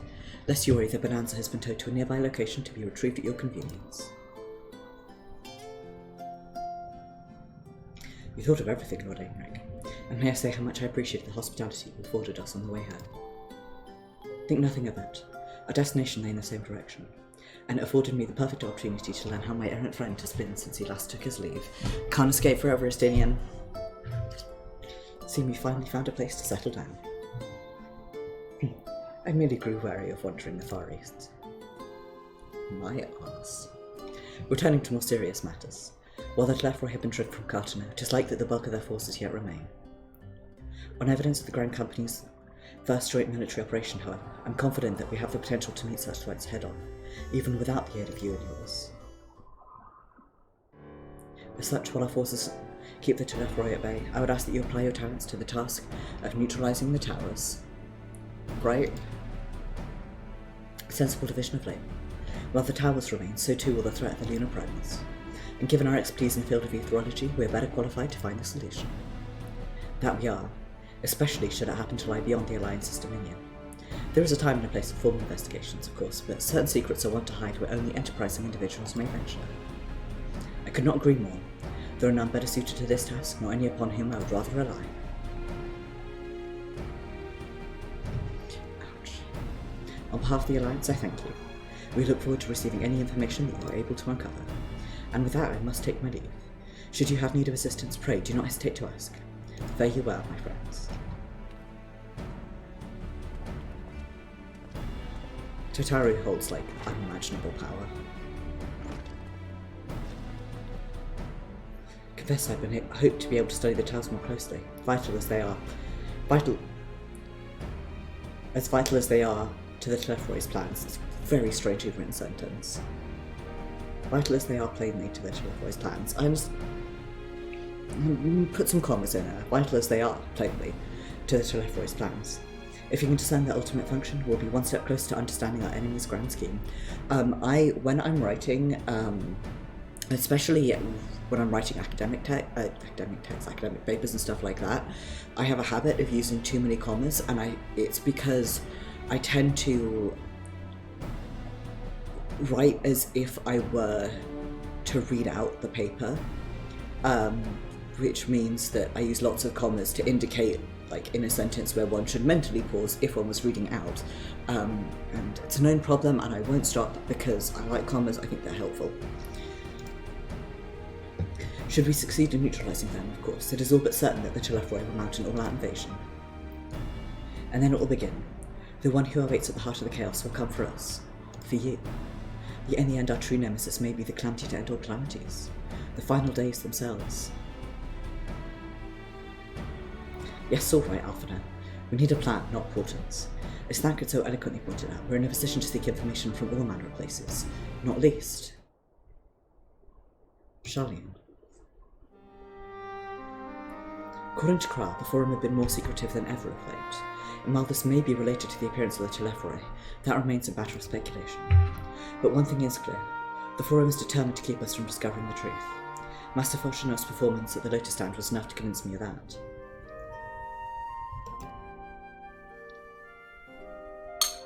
The matter bears further investigation, I do heartily concur. Nor can I think of a more promising place to look for the answers we seek on the matter of the towers. Sharlayan hath ever been the wellspring of etherological knowledge. I care not where we go. Here or there, my lance will be ready. And what of you, Arshad? Might you be persuaded to join us?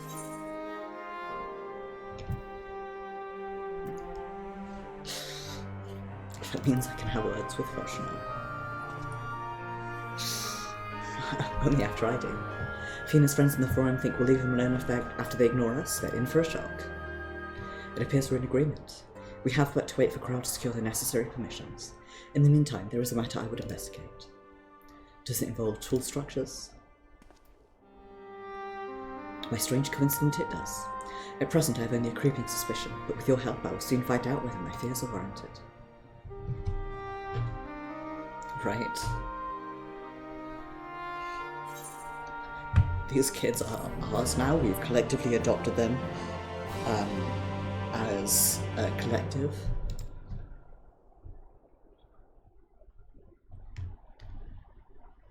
I don't care about the new pixel phone. Meanwhile, in garlic mold.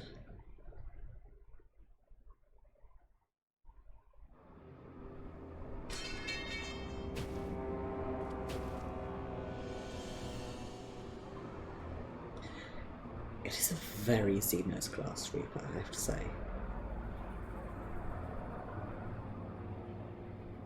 Also, he's finally got a real coat. Those Aorsians certainly are a stubborn bunch, though I suppose you knew that already. My plan to redirect the ether from Cartano came to a rather less than satisfactory conclusion. It was, in many respects, an abject failure.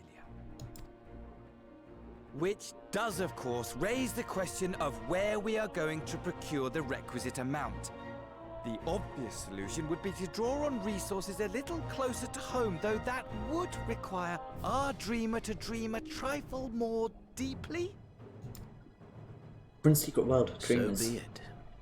The dreamer will not complain. Then let us begin the preparations at once. With the gateway of the gods complete, all that remains is to gather the necessary ether, and our prize shall be within reach. I wonder if they're planning to do something to the moon to, like, akin to Downward. The time has come to fulfill your heart's desire, my desire!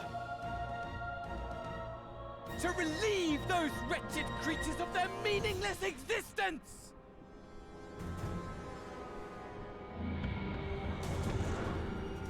Or something.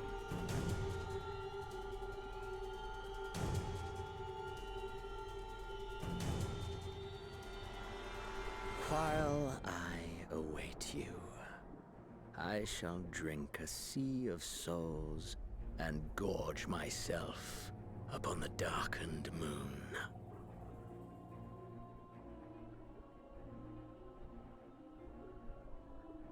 Then you shall come to me, all roiling rage and rancor.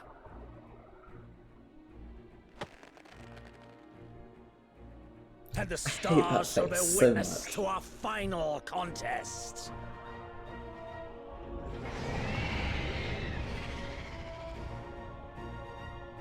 That definitely sounds.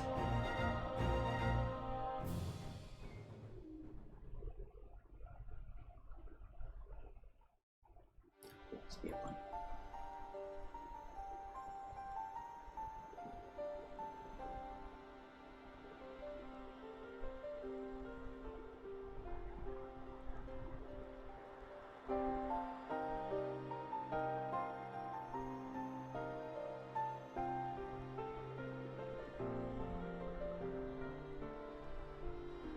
As I thought, the ethereal currents have been disturbed here too.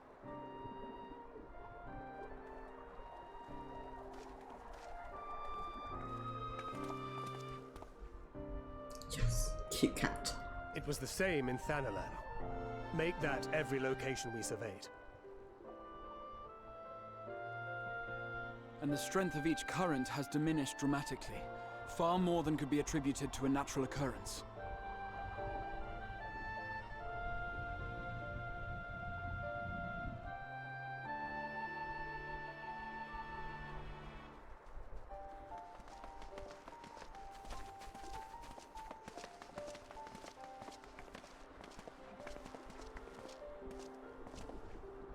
What tidings bringest thou from Dravania? Shit fucked. We took a number of readings, and noticed that the closer we were to the tower, the lower the etheric density became. In short, The towers are drawing upon the land's ether, which would explain how they were able to carry out the summonings.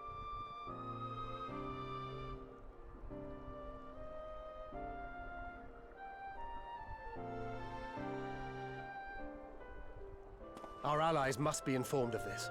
We should return to the Rising Stones and have Tataru relay our findings to them.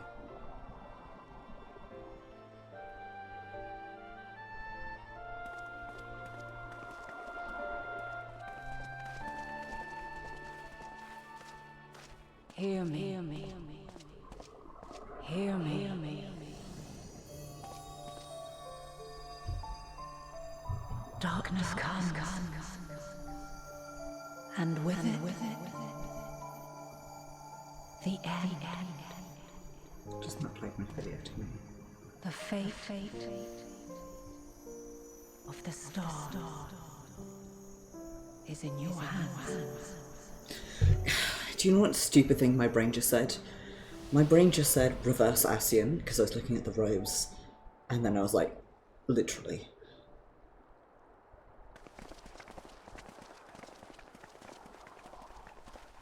Everything all right back there? I think so.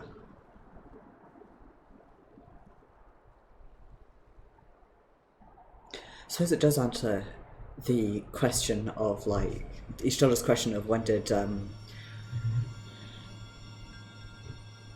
Thingamajig last talk to you? And the answer is fuck if I know. Sullen dawn grim's purpose shines, and gazes cast toward moonlit sky. Thus does our final curtain rise, your steps to guide what end betides.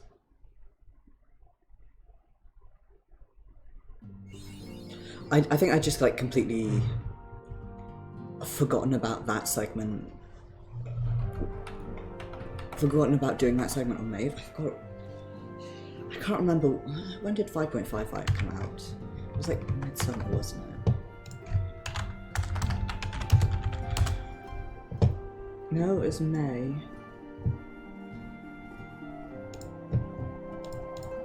God only knows what I was doing then. But it was something that fried my brain. To look something up, so bear with me.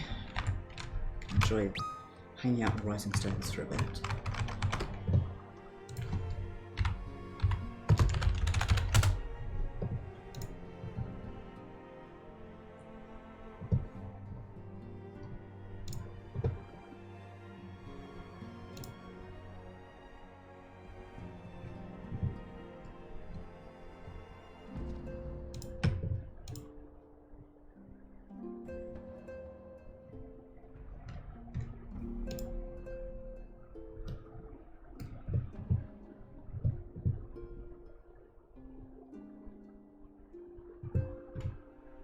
Where's the search button?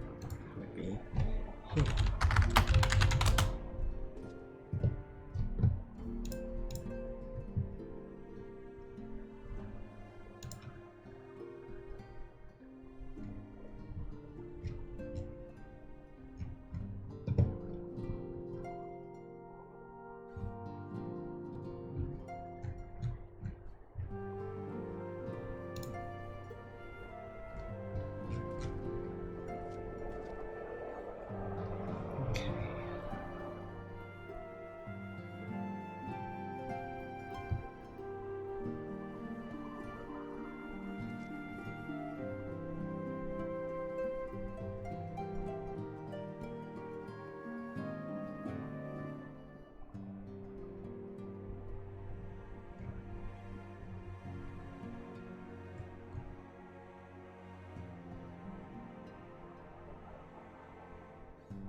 So I'm just looking up summons on the Final Fantasy 14, Final Fantasy wiki.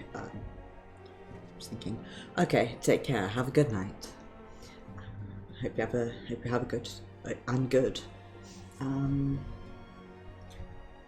Let's see. A lot of these, if they aren't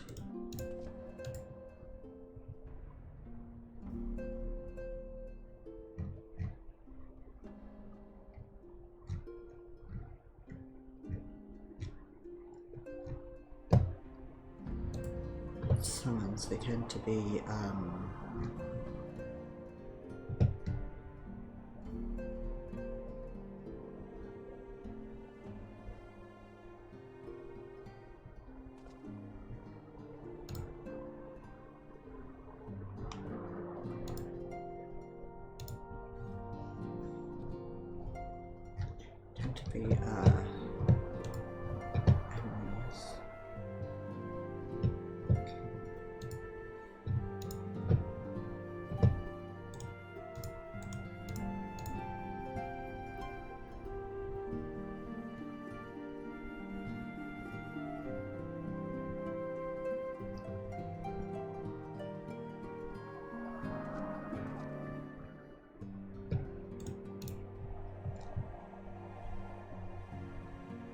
You don't mind me. Should I be looking this up while streaming? Definitely not. Am I? Yes.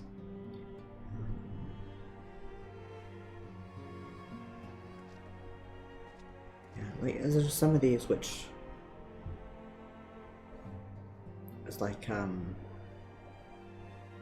Demon Train, there's Quetzalcoatl, Siren who we fight in dungeons.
Okay, I'm going to look this up another time actually, because there is a lot to look up.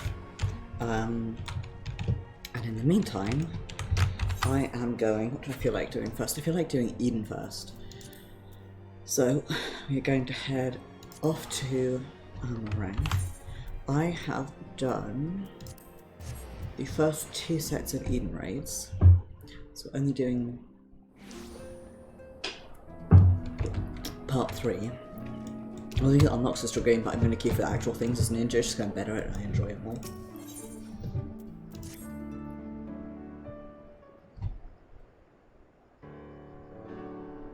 So the room is for your knack for being in the right place at the right time of tree. You see, we just completed our preparations for another expedition into the empty. Miss Reen and Miss Gaia agree that it's high time that you all went back to see how things are coming along. Though I must say, being at their beck and call night and day does test my patience on occasion.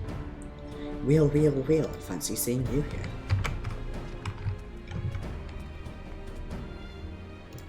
Oops. Skip dialogue. Just getting ready for another ride on the Sky Slipper. Care to join us? I guess. One other thing I should mention before you depart. Now that the situation on Yulma has settled down somewhat, my associates have made some headway in investigating your past, Miss Gaia. Is that so? I thought that's what you wanted. So did I, but I quite like the way things are now. Digging around in my past might, I don't know, spoil it somehow. Besides, uncovering the truth behind the voice in my head and my strange powers is bound to be more interesting than whatever life it was I had in Yulma. I understand. We'll find the answers together, just like we do everything else, okay?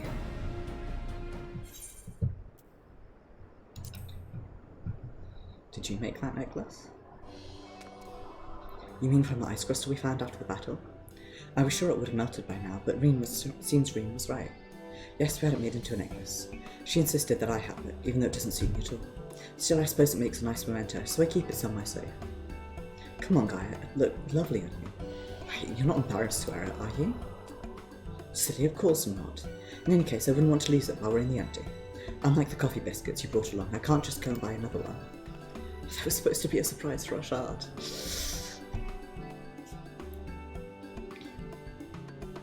In case you were wondering, I haven't been neglecting my training. I wouldn't want my skills to get rusty just because Thancred's not around. I'm ready for whatever lies ahead. Rihanna would also be pleased to hear you've had your head in those fusty old times.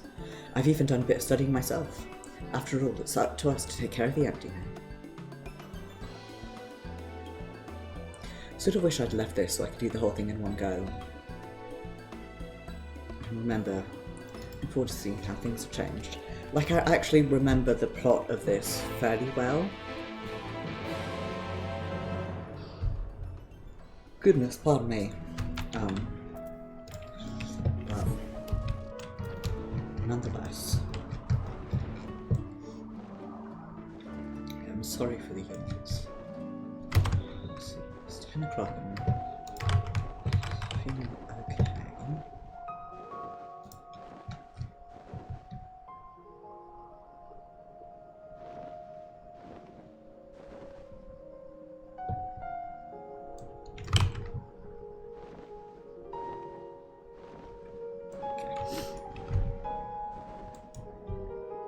So, one of the fate chains that I intend to do later down the line is happening at the moment, which distracted me, but I want to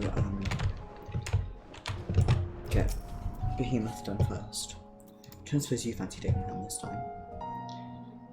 Wait, I'll tell it this time. Didn't realise you knew how. While you were off training, I was practicing with another sky slipper they have at the Crystarium. Really? That's fantastic. Hardly. You've been pulling more than your own weight, and I just want to do what I can to contribute more. So you two can sit back, relax, and leave it to me. And she looks apprehensive, you know. Let's get going, shall we?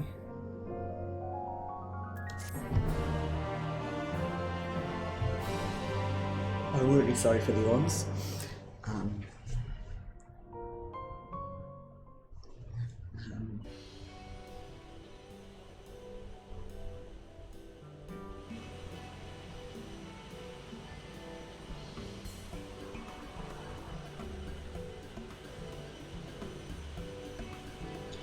Trying to decide what I want to do in terms of so strange scenes that you suddenly seeing at the controls. Why didn't you tell me you'd been practicing? I thought I'd surprise you, that's all. Well, consider me surprised. All this time I thought you were only good for smashing things with your hammer. Bring that up again and you can walk the rest of the way. Sean's lovely. Best behave. I wouldn't want to get stranded in the empty and miss the festival. Ouch. I suppose this is the first you've heard of it. We haven't exactly been keeping it a secret, but it's still in the planning stages. See, the return of the night sky has brought lots of changes. And while everyone is glad, the reality is it's also been quite stressful having to adapt to a new way of life. Seeing how hard our elders are working to keep the Crystarium running, yous like myself came up with the idea of hosting an event as a way of expressing our appreciation. Once we return from the MD, I'll be helping as one of the organisers. Be happy to help. I'm suitably compensated. I doubt we could afford the services of great heroes such as you, but thanks for offering. If everything goes well, all you need to do is turn up and enjoy yourself. Turn up and enjoy yourself. How about you, Gaia? Would you like to help with the festival? What's that? I haven't been listening. My leg is cramping up a bit. Piloting this thing's made me more tense than I'd realised. Then let one of us take over.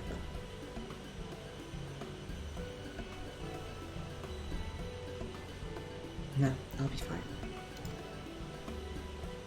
Well, as soon as you're sure. But if you feel like switching places, just say the word.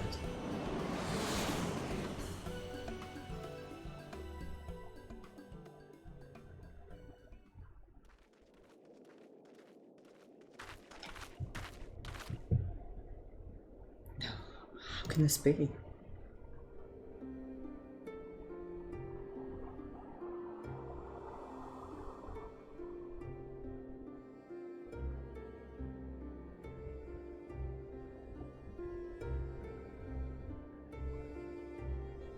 I think that explains it.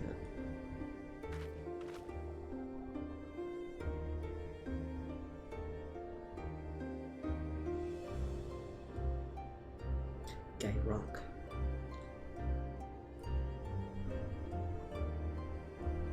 No, it's not quite the gay rock just yet.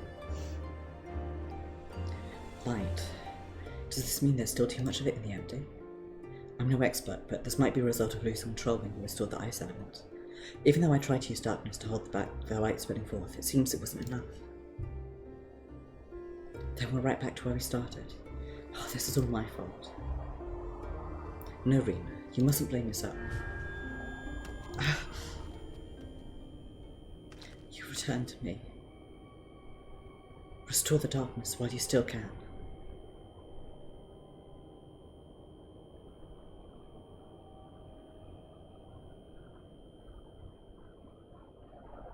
A familiar voice and inescapable fate. The promise of salvation at the precipice of ruin. In the remnants of a lost past, I would find my truth.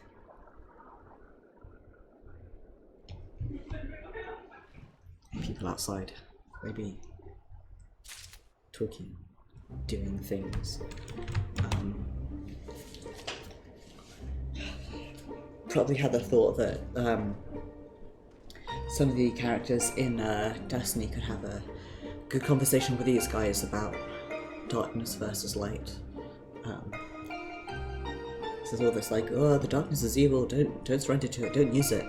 And then camera cuts to my warlock who uses stasis, which is ice powers, which is darkness, and it's like, but it's fun and useful. But more crowd control.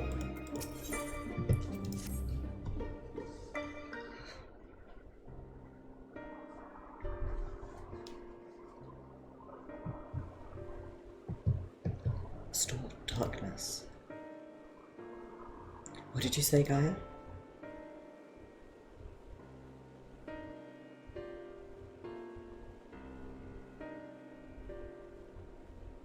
Restore the darkness to the world flooded by light. That's it. We thought we'd restore balance to the 6 elements, but perhaps they're still too strongly aligned with light? If that's the case, then maybe we can set things right by using darkness. By using darkness? Are you serious? But hold on, it might actually work. Gaia, that's a brilliant idea. I wouldn't go that far. I just remembered what I learned during our adventures, that's all. But does this mean this does mean we'll need to call in your services again, if that's alright with you? Keep mixing up my Green and Gaia voices. We've come this far together, and we'll see our mission to the end, to Eden's core.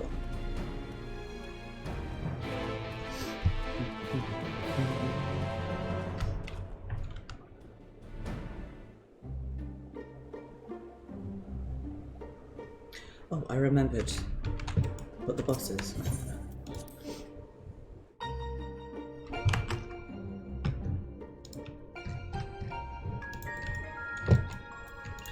I'm gonna swap to magic together.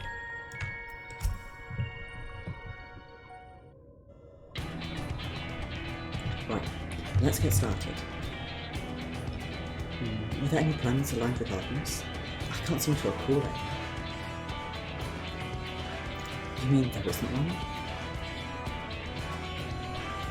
Aston's Guard Zodiac may be suitable, but we need something that Arshad has actually encountered, and preferably defeated. Does it have to be a primal for it to work? If it's just a lot of darkness that we need, perhaps there are other ways to get it? Maybe right, but we ultimately need just a state of highly charged darkness. It shouldn't matter what form it takes. Does anything come to mind, Arshad? I dare say the flood of darkness had a fair bit of darkness. You mean the catastrophe that swallowed the 13th and turned into a lifeless world? I know you need something on a slightly smaller scale.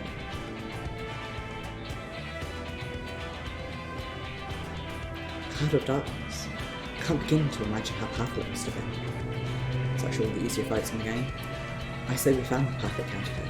As long as people do it. Where to find a suitable place where no darkness is strong. It won't be easy in a world flooded by light. Well, we've got the Warrior of Darkness and the Oracle of Darkness right here. Seems like a good enough spot for me. But what about the light line ether that's all around us? That's where you come in. You can suppress the light while I draw out the darkness. By combining our powers, we can make it work wherever we are. Combining our powers. Yes, between us, there's nothing we can't achieve. Don't be afraid, Gaia. I'm just concerned this will go horribly wrong. Which is the same thing, I suppose. Anyway, it's certainly not easy coming up with these plans by ourselves. It's true. But when this is over, we can reward ourselves with all sorts of delicious treats at the festival. Festival? What do you mean? We spoke about it on the way here, remember? I asked if you wanted to take part. I was busy piloting the Sky Slipper, so I probably wasn't paying attention. Well, not to worry. We can talk about it later. Right now, we've got a job to do. As you can see, I'll draw the ambient ether, and I'll shift its alignment to darkness. Arshad as ninja is very naked. Now, Arshad, focus your thoughts.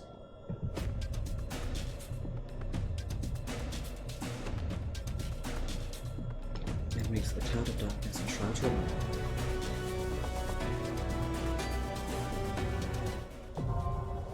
In's promised Umbra is now accessible.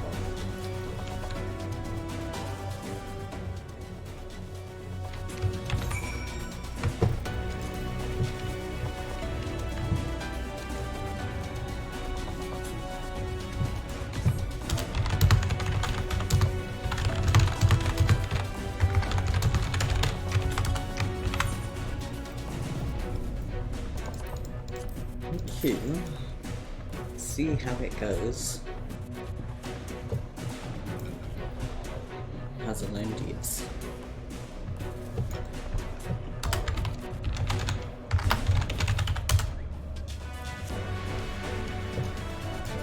Sit here and kill the other people. Black Mage, Astro, and a Warrior. I mean, we've basically got a light party here, you know?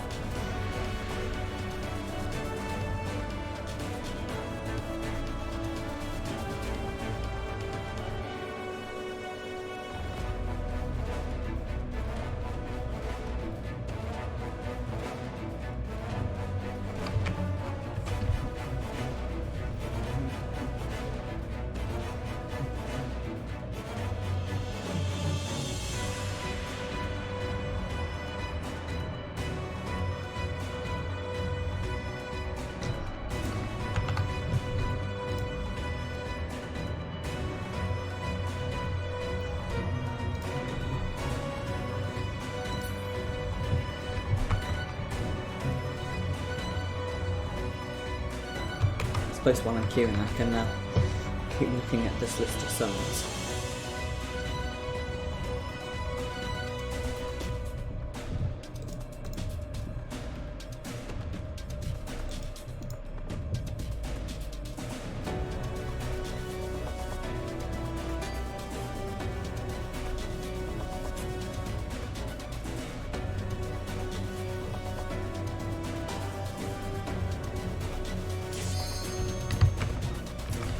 What?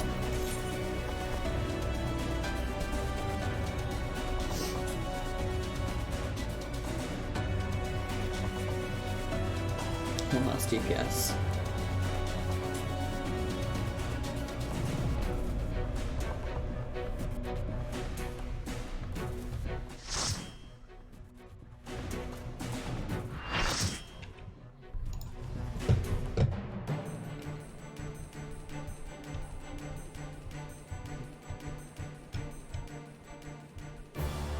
I'm drawing out the darkness. Get ready. Can I remember how to do this on normal?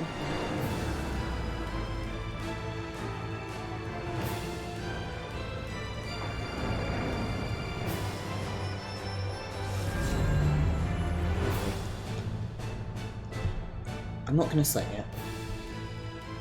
It worked, Gaia! We've done it! I've definitely got... First thing I think when she appears is, I have some thinking thoughts.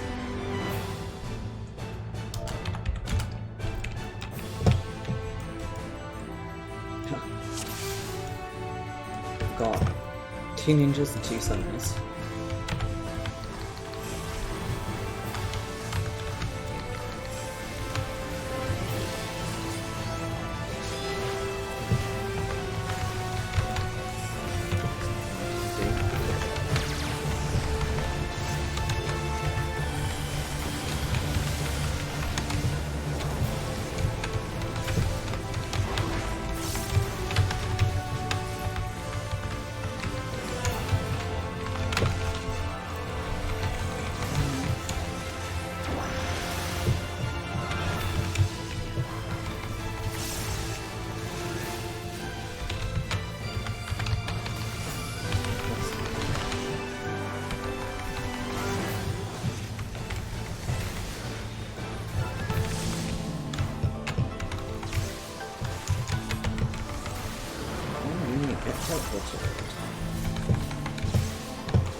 Keep hitting the accident.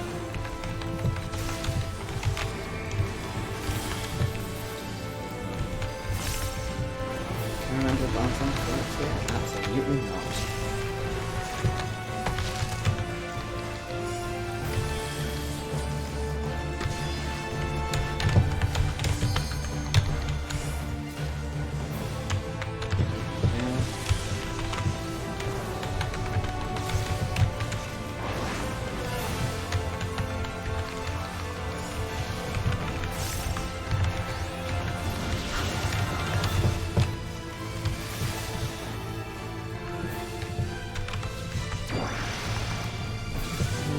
Please, computer, failure.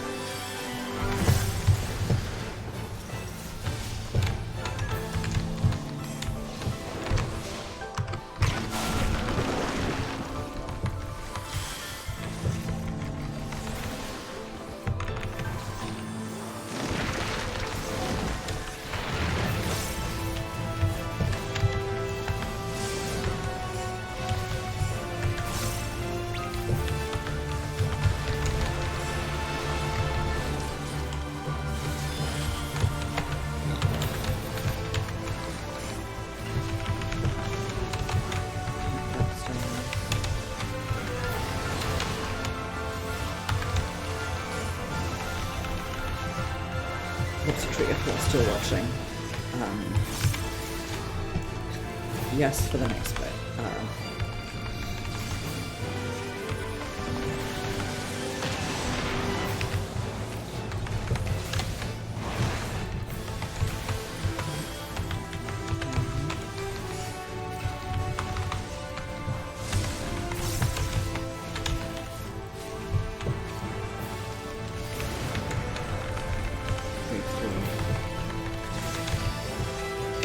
Space out for a second.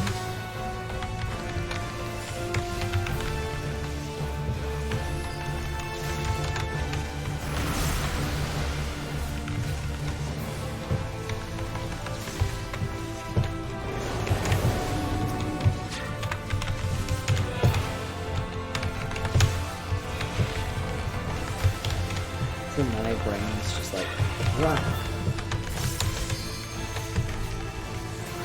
Stand further away.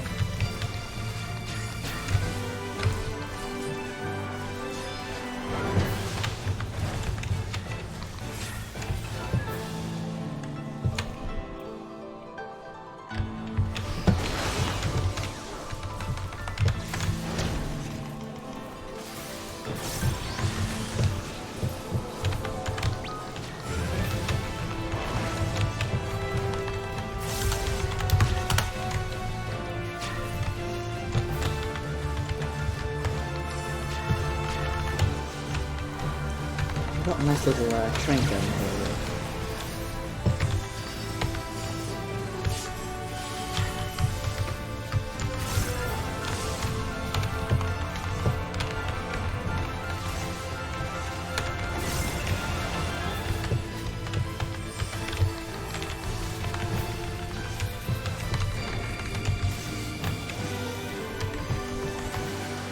Moving around as needed.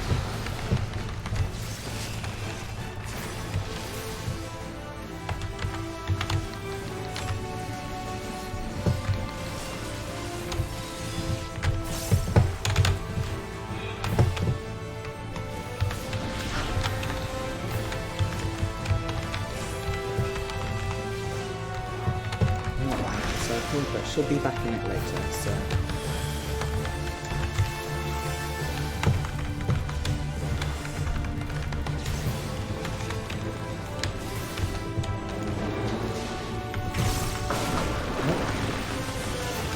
But I'll split its tits and shit and fall in the video.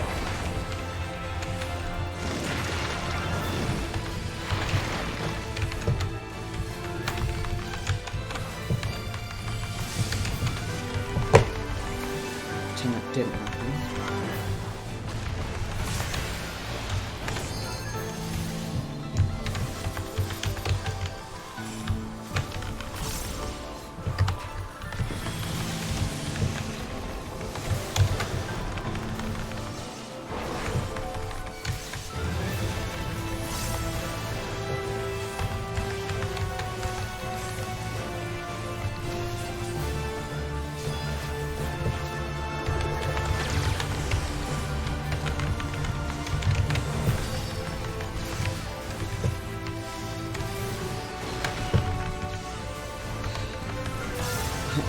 Apologise as always for being so quiet when I'm in fight. Even when it's fights that I've done loads of times, I still need to concentrate.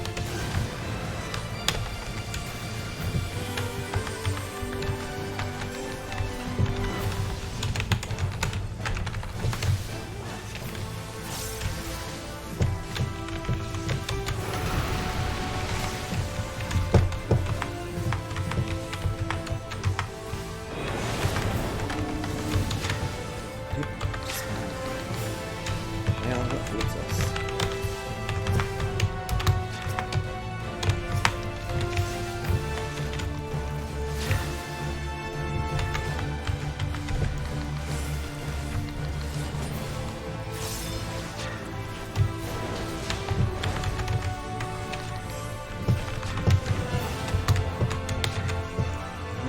Not that time.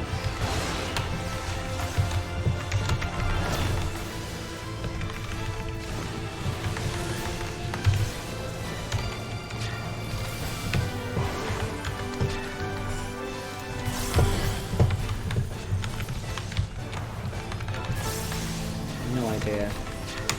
I will at some point learn the proper ninja opener and rotation. Just don't know it at the moment. Sometimes that's just how it be.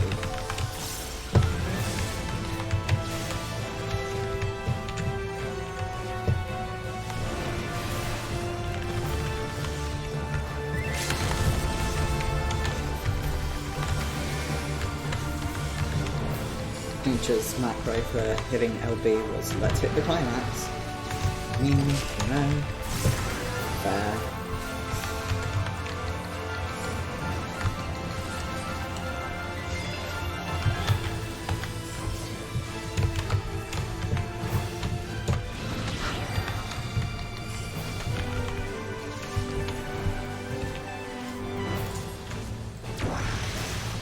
Rude.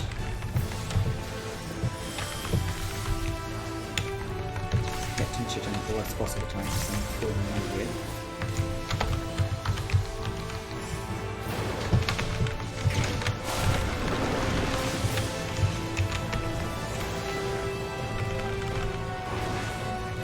It's like just slightly out of range. It's really annoying.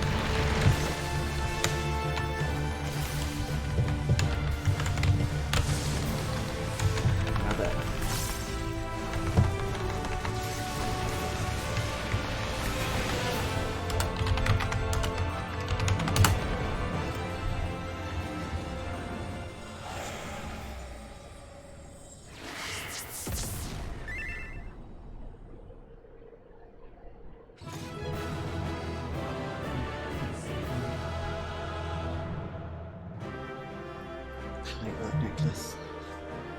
I think if that fits him. Right, purple Luca will call the other ninja. Eden's promise. Yeah, how much is it?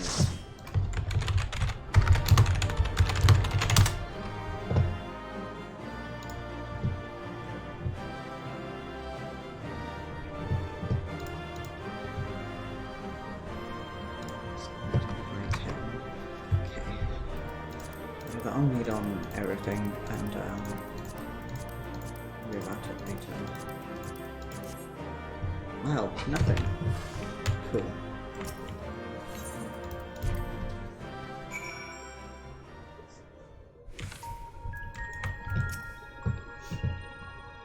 It went surprisingly well. Of course we have Arshad to thank for slaying that ghastly creature. You were fantastic, Gaia. Anyone would think you were on hand at this. You weren't so bad yourself. We make quite a team, don't we? We certainly do. Don't know about you two, but I'm itching to see whether our hard work has paid off. Let's head back. I got accommodation. Astonishing. It's been so long.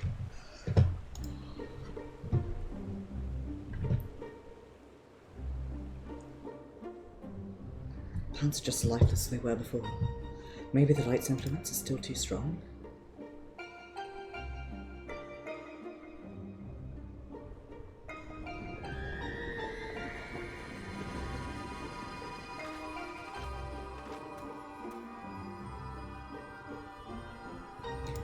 What? Now we're getting closer towards Gate Crystal. A fleeting hasten in the swamp, the gentle light washed over me. A glimmer of hope once lost.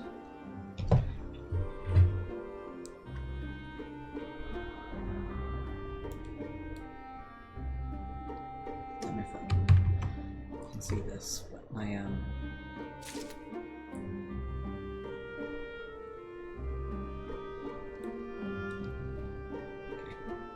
lock screen is art, including the Gate Crystal. Because I know what I'm about. Tip the scales from that light, I'm sure of it. But something's gone wrong. Very wrong.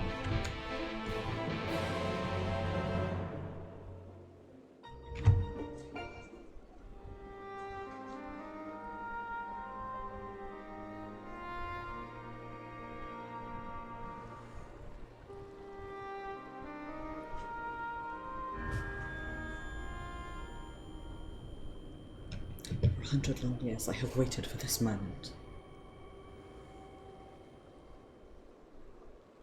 I knew it. You've been hiding inside Eden all this time.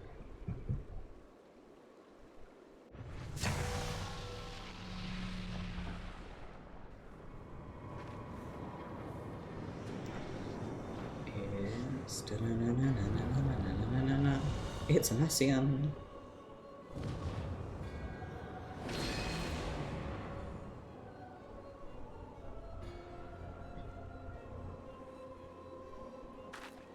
Asian. I am Mitra, servant of Zodiac. The voice that has whispered to me all my life.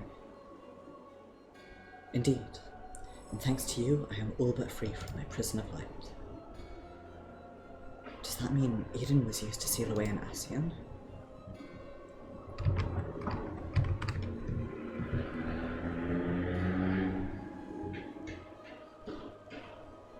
Wait, that is Eden. An Asian transformed into a Sin Eater.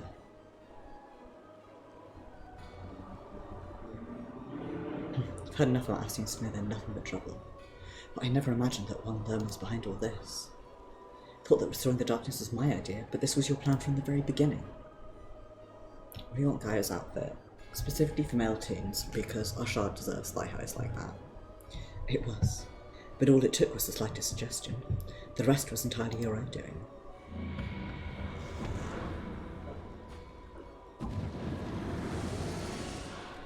Freedom is so close I can almost taste it. Finally in my soul may journey beyond the flesh to which I am yet bound. I knew you would come for me, Gaia. Don't flatter yourself. You caused me nothing but pain. If I've helped you, it wasn't intentional. Even now your memories elude you. Hearken unto me, Gaia, and remember. Gaia's like, I don't even know who you are.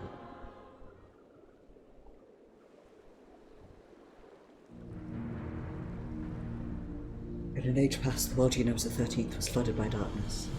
Like ripples in water, the repercussions were felt on other charts, none more so than here on the first. It became perilously imbalanced and susceptible to the influence of light. Were light to consume the first as darkness did the 13th, it would likewise become the lifeless void lost to our cause. We could not allow this mistake to be repeated. It was our duty to safeguard this world from the safe silent fate.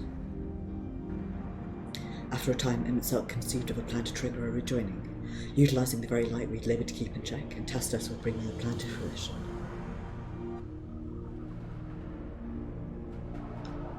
But at the last we were thwarted by Arbut and his companions. Our resolve was strong, theirs was stronger still, and as we fell, so too was the light unleashed. For us, however, death is not the end. Though our bodies may perish, our souls live on, withdrawing but temporarily to the rift, until you can find a new body to possess. I too would have been reborn, but ere my soul could leave its corporeal form, Arbut struck me with a blade of purest light, and that light enveloped my body, twisting it beyond recognition.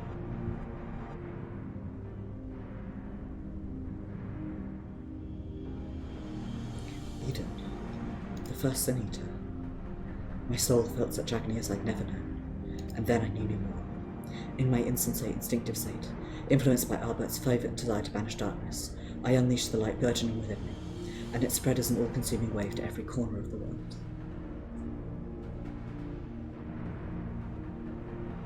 The flood of light. So that's how the Sin Eaters came to be. All would have been lost had not the one called Minfilia appeared. Halting the light's inexorable advance, she saved what little still remained of the world. In the process, she also restored to me a sliver of my consciousness, though I remained trapped in my altered form. Motionless, I was capable of only feeble whispering. Itself, could he have saved you? Perhaps he could have, if such had been his wish. Far easier, however, to simply find another piece of my fractured soul to replace me. From his perspective, there was no need to intervene and potentially disturb with the balance of the ether, so here I remained. So after you failed, he left you here to rot. Some friend he turned out to be. Fucking tell me about it. Thus abandoned, I called out what seemed like an eternity to the only soul who could save me. You, Gaia.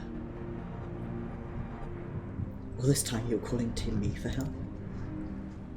Yes, but you'd forgotten me. Forgotten our duty. The vestiges of your true power remained, you could not wield it at will. Time went by and eventually change came. The light began to subside and the dark of night returned. Gradually my voice grew stronger until I was able to exert my will over you. You wanted me to free your soul from Eden, which is why you had me attack it. Another plan that ended in failure thanks to Arshad. Indeed. Thankfully, your subsequent attempts to restore this barren land allowed Eden to absorb more and more ether aligned to darkness, gradually eroding the cage of light that holds me. There you go. Owing to your most recent efforts, my mind is wholly my own once more, and I am able to project my image beyond those confines. Then all this time you've been helping to free an Ascian?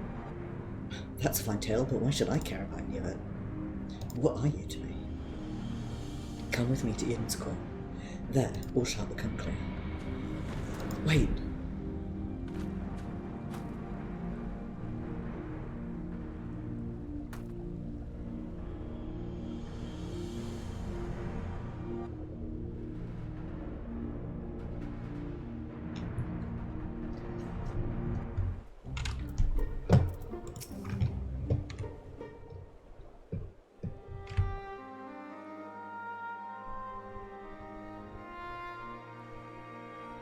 Just realised something.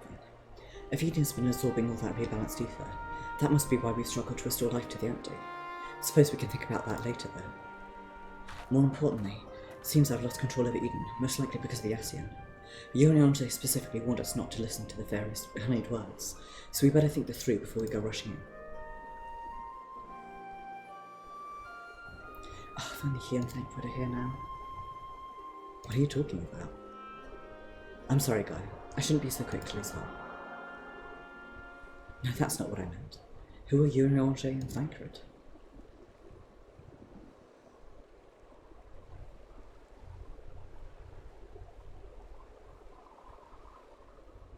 Wait, I know those people. I'm sure of it. But why can't I remember? I thought something was strange when I mentioned the festival on board Eden. It's though you had no recollection of our earlier conversation. This is most likely connected to Mitra. Damn it all. What more is that fiend going to take from me? Tell the truth, the thing that frightens me most is that you might forget about us.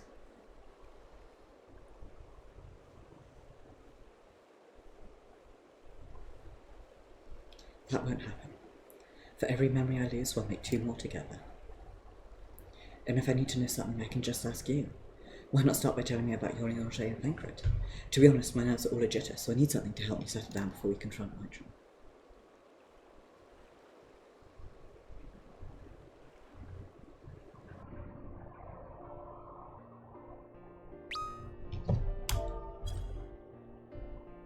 The Orange is probably the most intelligent person I know.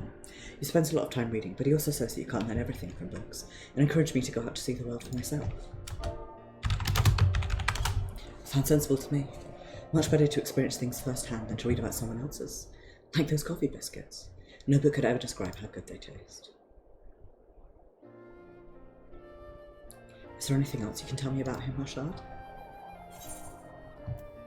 He can walk on water until he can't. Walks on water instead of swimming? Certainly save you from getting wet. Should have asked him how to teach me how. Well, something he never quite mastered himself, and he often ended up getting wet anyway. In fact, the whole thing is probably more trouble than it's worth. As for Thankford, he's the one who freed me from Yulman. At first I thought him as my knight shining in armour, but really he's much more than that. We travelled all over Northrend, and he helped me become the person I am today. He even gave me my name. His gift for a song won the heart of many a fair lady, or so he claims. Singing? That doesn't sound like the Thankford I know. Seems he has a way with words. That must be how he was able to choose such a pretty name for you. Actually, while we're on the subject, that gunblade over there belonged to Thankford. As far as mementos go, it's a bit on the cumbersome side, but it reminds me of our adventures together. Even though there's little chance I'll ever see him again, it still feels like he's here with me. Keeping your memories close.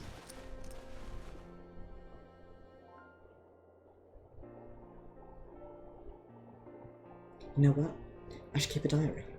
Even if I forget everything, at least I'll have something to look back on. It's a brilliant idea. Since we're going to be making lots of new memories together, maybe I could write in it too? As long as you improve your handwriting before you go swarming all over it. I'd like your entries to be vaguely legible if you don't mind. Of course, your ladyship.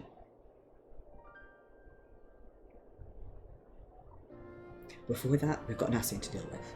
Let's get this over with. Arshad is watching them flirt like, I am also here too.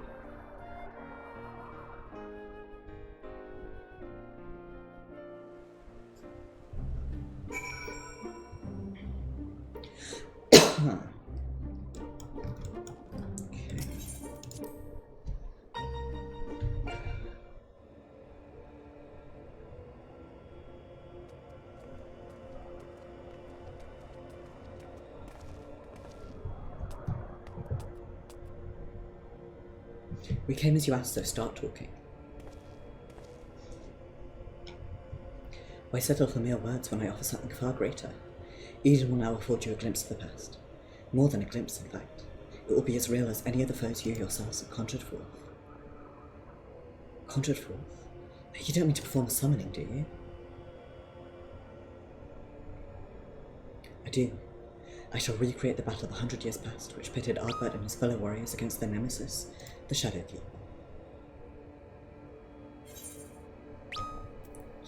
So who will play the part of Ardbert? Whomever you choose, though his skill and strength will not easily be matched. What do you hope to achieve with this history lesson of yours? You shall see. You shall remember. Now your very soul will revisit that fateful day 100 years ago.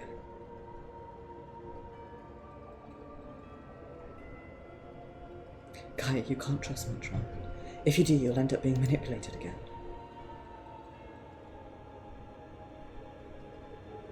Reen. You're right. My days are being controlled by this demon over. I have a new life now, and I won't let anyone take that away from me.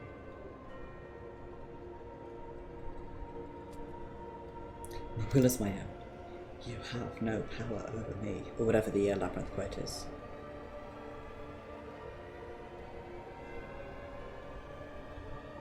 All you're doing are cursing minions of light. I should be the one at her side, not you or anyone else. I will take her beyond the reach of her poisonous influence and keep her safe.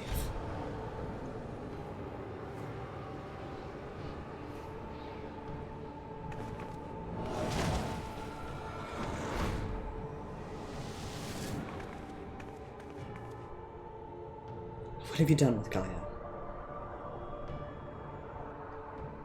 Nothing yet, but soon I will restore her to her true self. And you will help me doing that by getting kicked out of the server.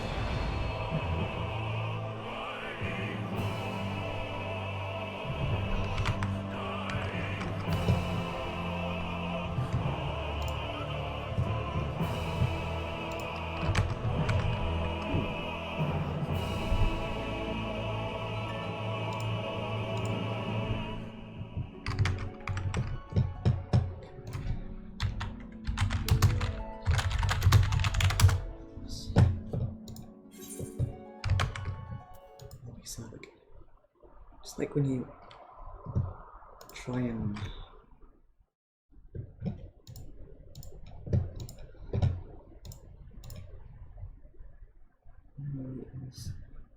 congested. Okay, but that's not. That's online.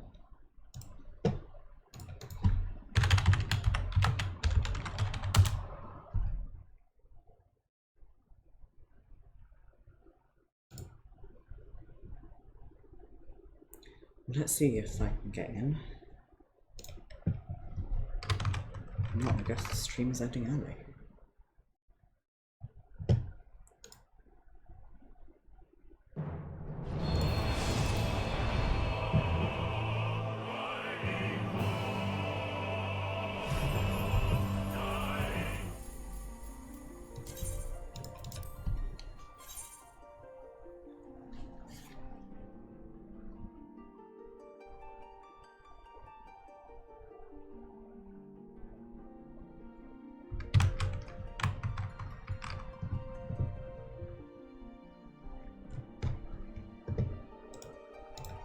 Maybe to kick me out like that.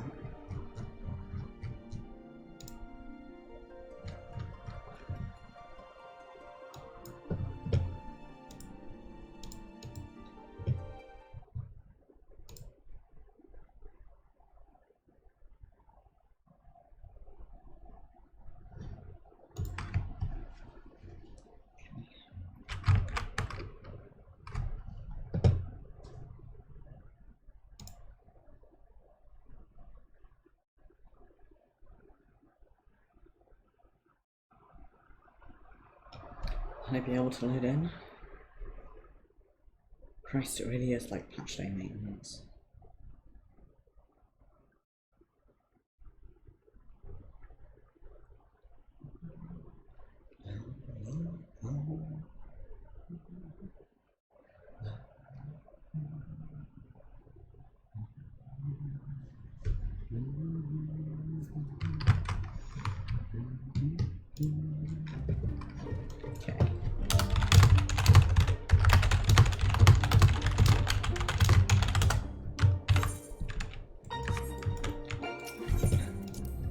Do this.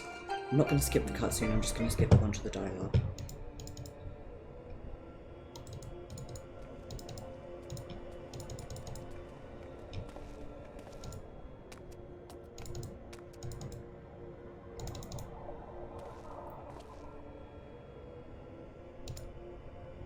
I said I wasn't gonna. Cutscene. So...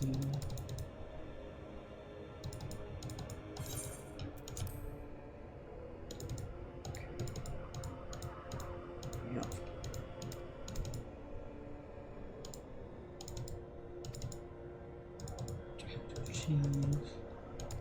Give you your memories back.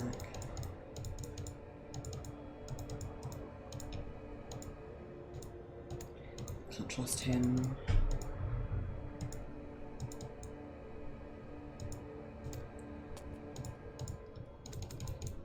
Gaia is the master of her own self. Arshad really deserves thigh highs and beards like that.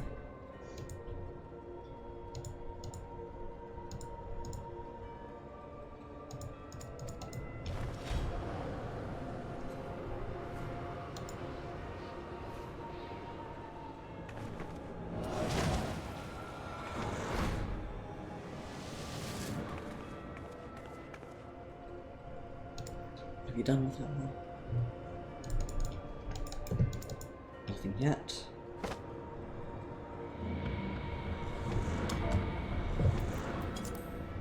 You've seen how much you do so by conquering the adversary I present before you.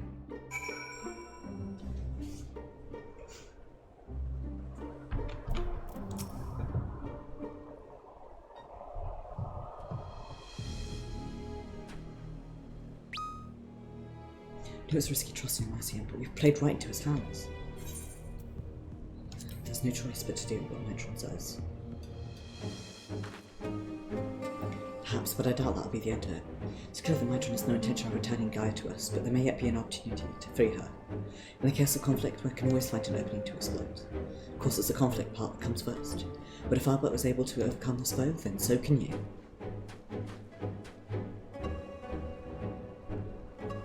Looks like Mitron's grip on Eden is loosened somewhat, perhaps to allow me to send you to the battlefield.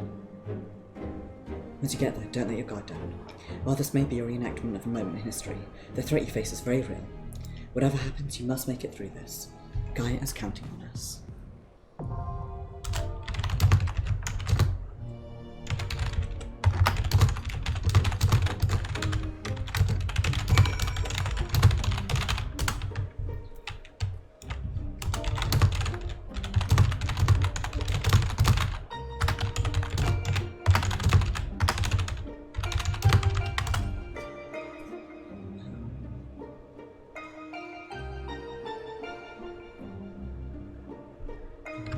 Be getting us to be here.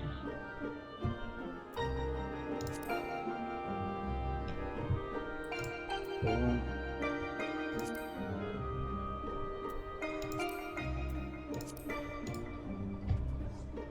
maybe not.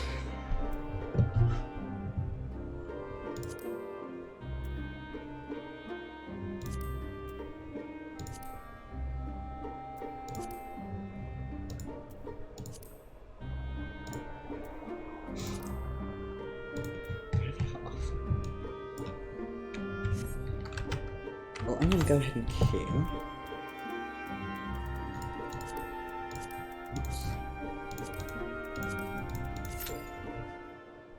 And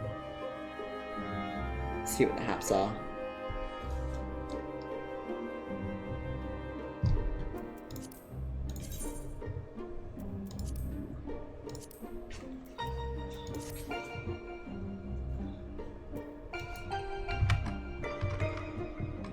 God only knows why it kicked me out of the server there, but there we go.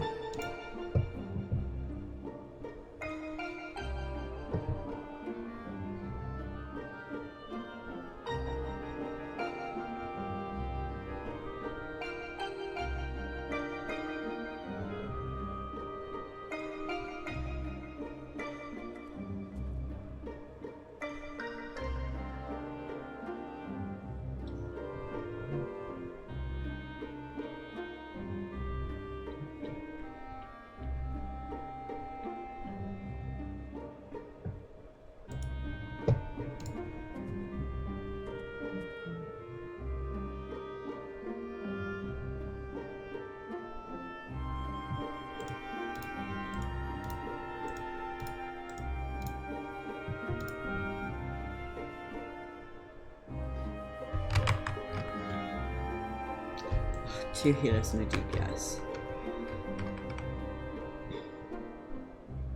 Okay.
Looking